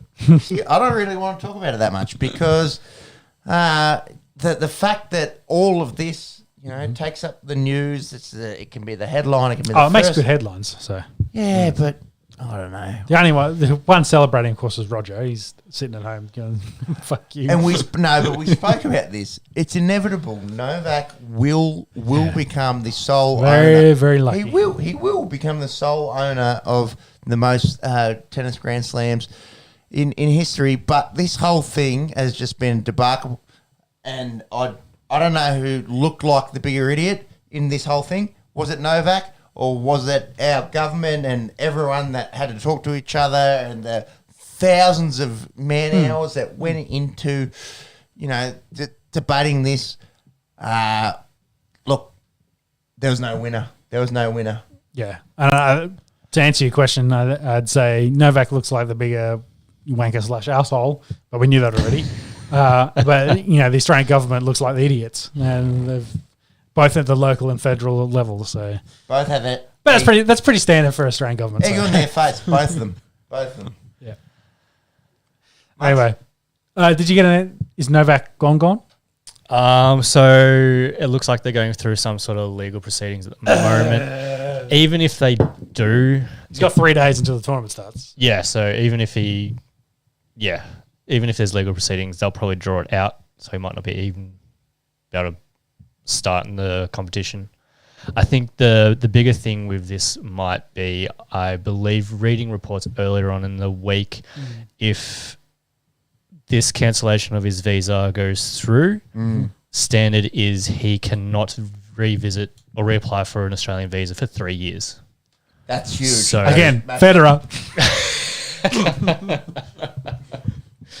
There's 5 chances. He just took one out. That's it. We'll see. So I think it would more be whether or not he can play in the Australian Open. They would want to try to make sure his visa isn't cancelled, so he can at least come back next year and the year after that. Yeah, and the year after they're that. trying to reword it to like revoked or something like that, or some term which just says, "Hey, we haven't cancelled you, so you can't get one again." It's more just like, for now, go away, and we'll reevaluate next year.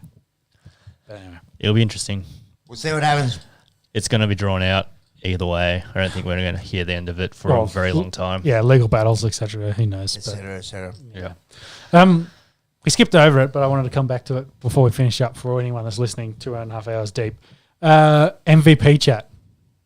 Who's your MVP In the NFL? in the NFL? Aaron Rodgers. Max? Yeah, can't go past Aaron Rodgers. I think it's Tom Brady. Woo! Well, time will tell. He got 5,400 yards, more touchdowns, of course a little bit more intercepts, comparable QB numbers. QB rating? And he's going to have at least one more vote than Rodgers. True. Well, there's some chat that Brady potentially is going to be the favourite. Would you like to have a personal wager on this? Sure. You want to skull bill over it? I think it's going to be Tom Brady. Scully? Yep. There we go. On the Esky. On the Esky. Big stakes. One sculling of one beer. The only reason I bring this up, though, is even with an extra game this year, none of them got anywhere near close to Peyton Manning's 2013 season. So, nice job, Peyton. Better Up Denver. defenses. Fuck off. Anyways, take me drunk monks. I'm home. Yeah. Do you have odds, Max, on the MVP currently? I am bringing... I spent so long on that joke. It's good. It was good. It's obviously well played. I'm out. drunk. Take me home. Yeah. No. It's take me drunk. I'm home. Oh, okay. Anyways, it's a play on words. Yeah. I got it. I'm so dyslexic. I changed it and put it back to its original format. What's the odds on those MVP? Jeez. We're ending strong here. Rodgers a heavy favourite at $1.20. Let's go. Brady's out $1.20. at $5. Boom. There you go, 1-1 skulls. Let's go. South Africa need 12 runs to win this test match. They're home. They did lose another wicket before, which we're assuming is the lunch break. They have come back from lunch and are cruising. We'll do this quite comfortably by the looks of that. Yep. Thank you, boys, as always, for another excellent podcast of absolute dribble and shit talk. Thank you to all the fans that tuned in and listened throughout and will listen later on. Definitely appreciate it. Feel free to throw us a subscribe. Check out our Instagram, Facebook, or Twitters, and follow them along as well. There's usually some tasty memes and shit chat on them to follow us boys around. Otherwise, thank you all. We'll do it all again next week. See you next week. Thank you. Take care. Bye. Bye.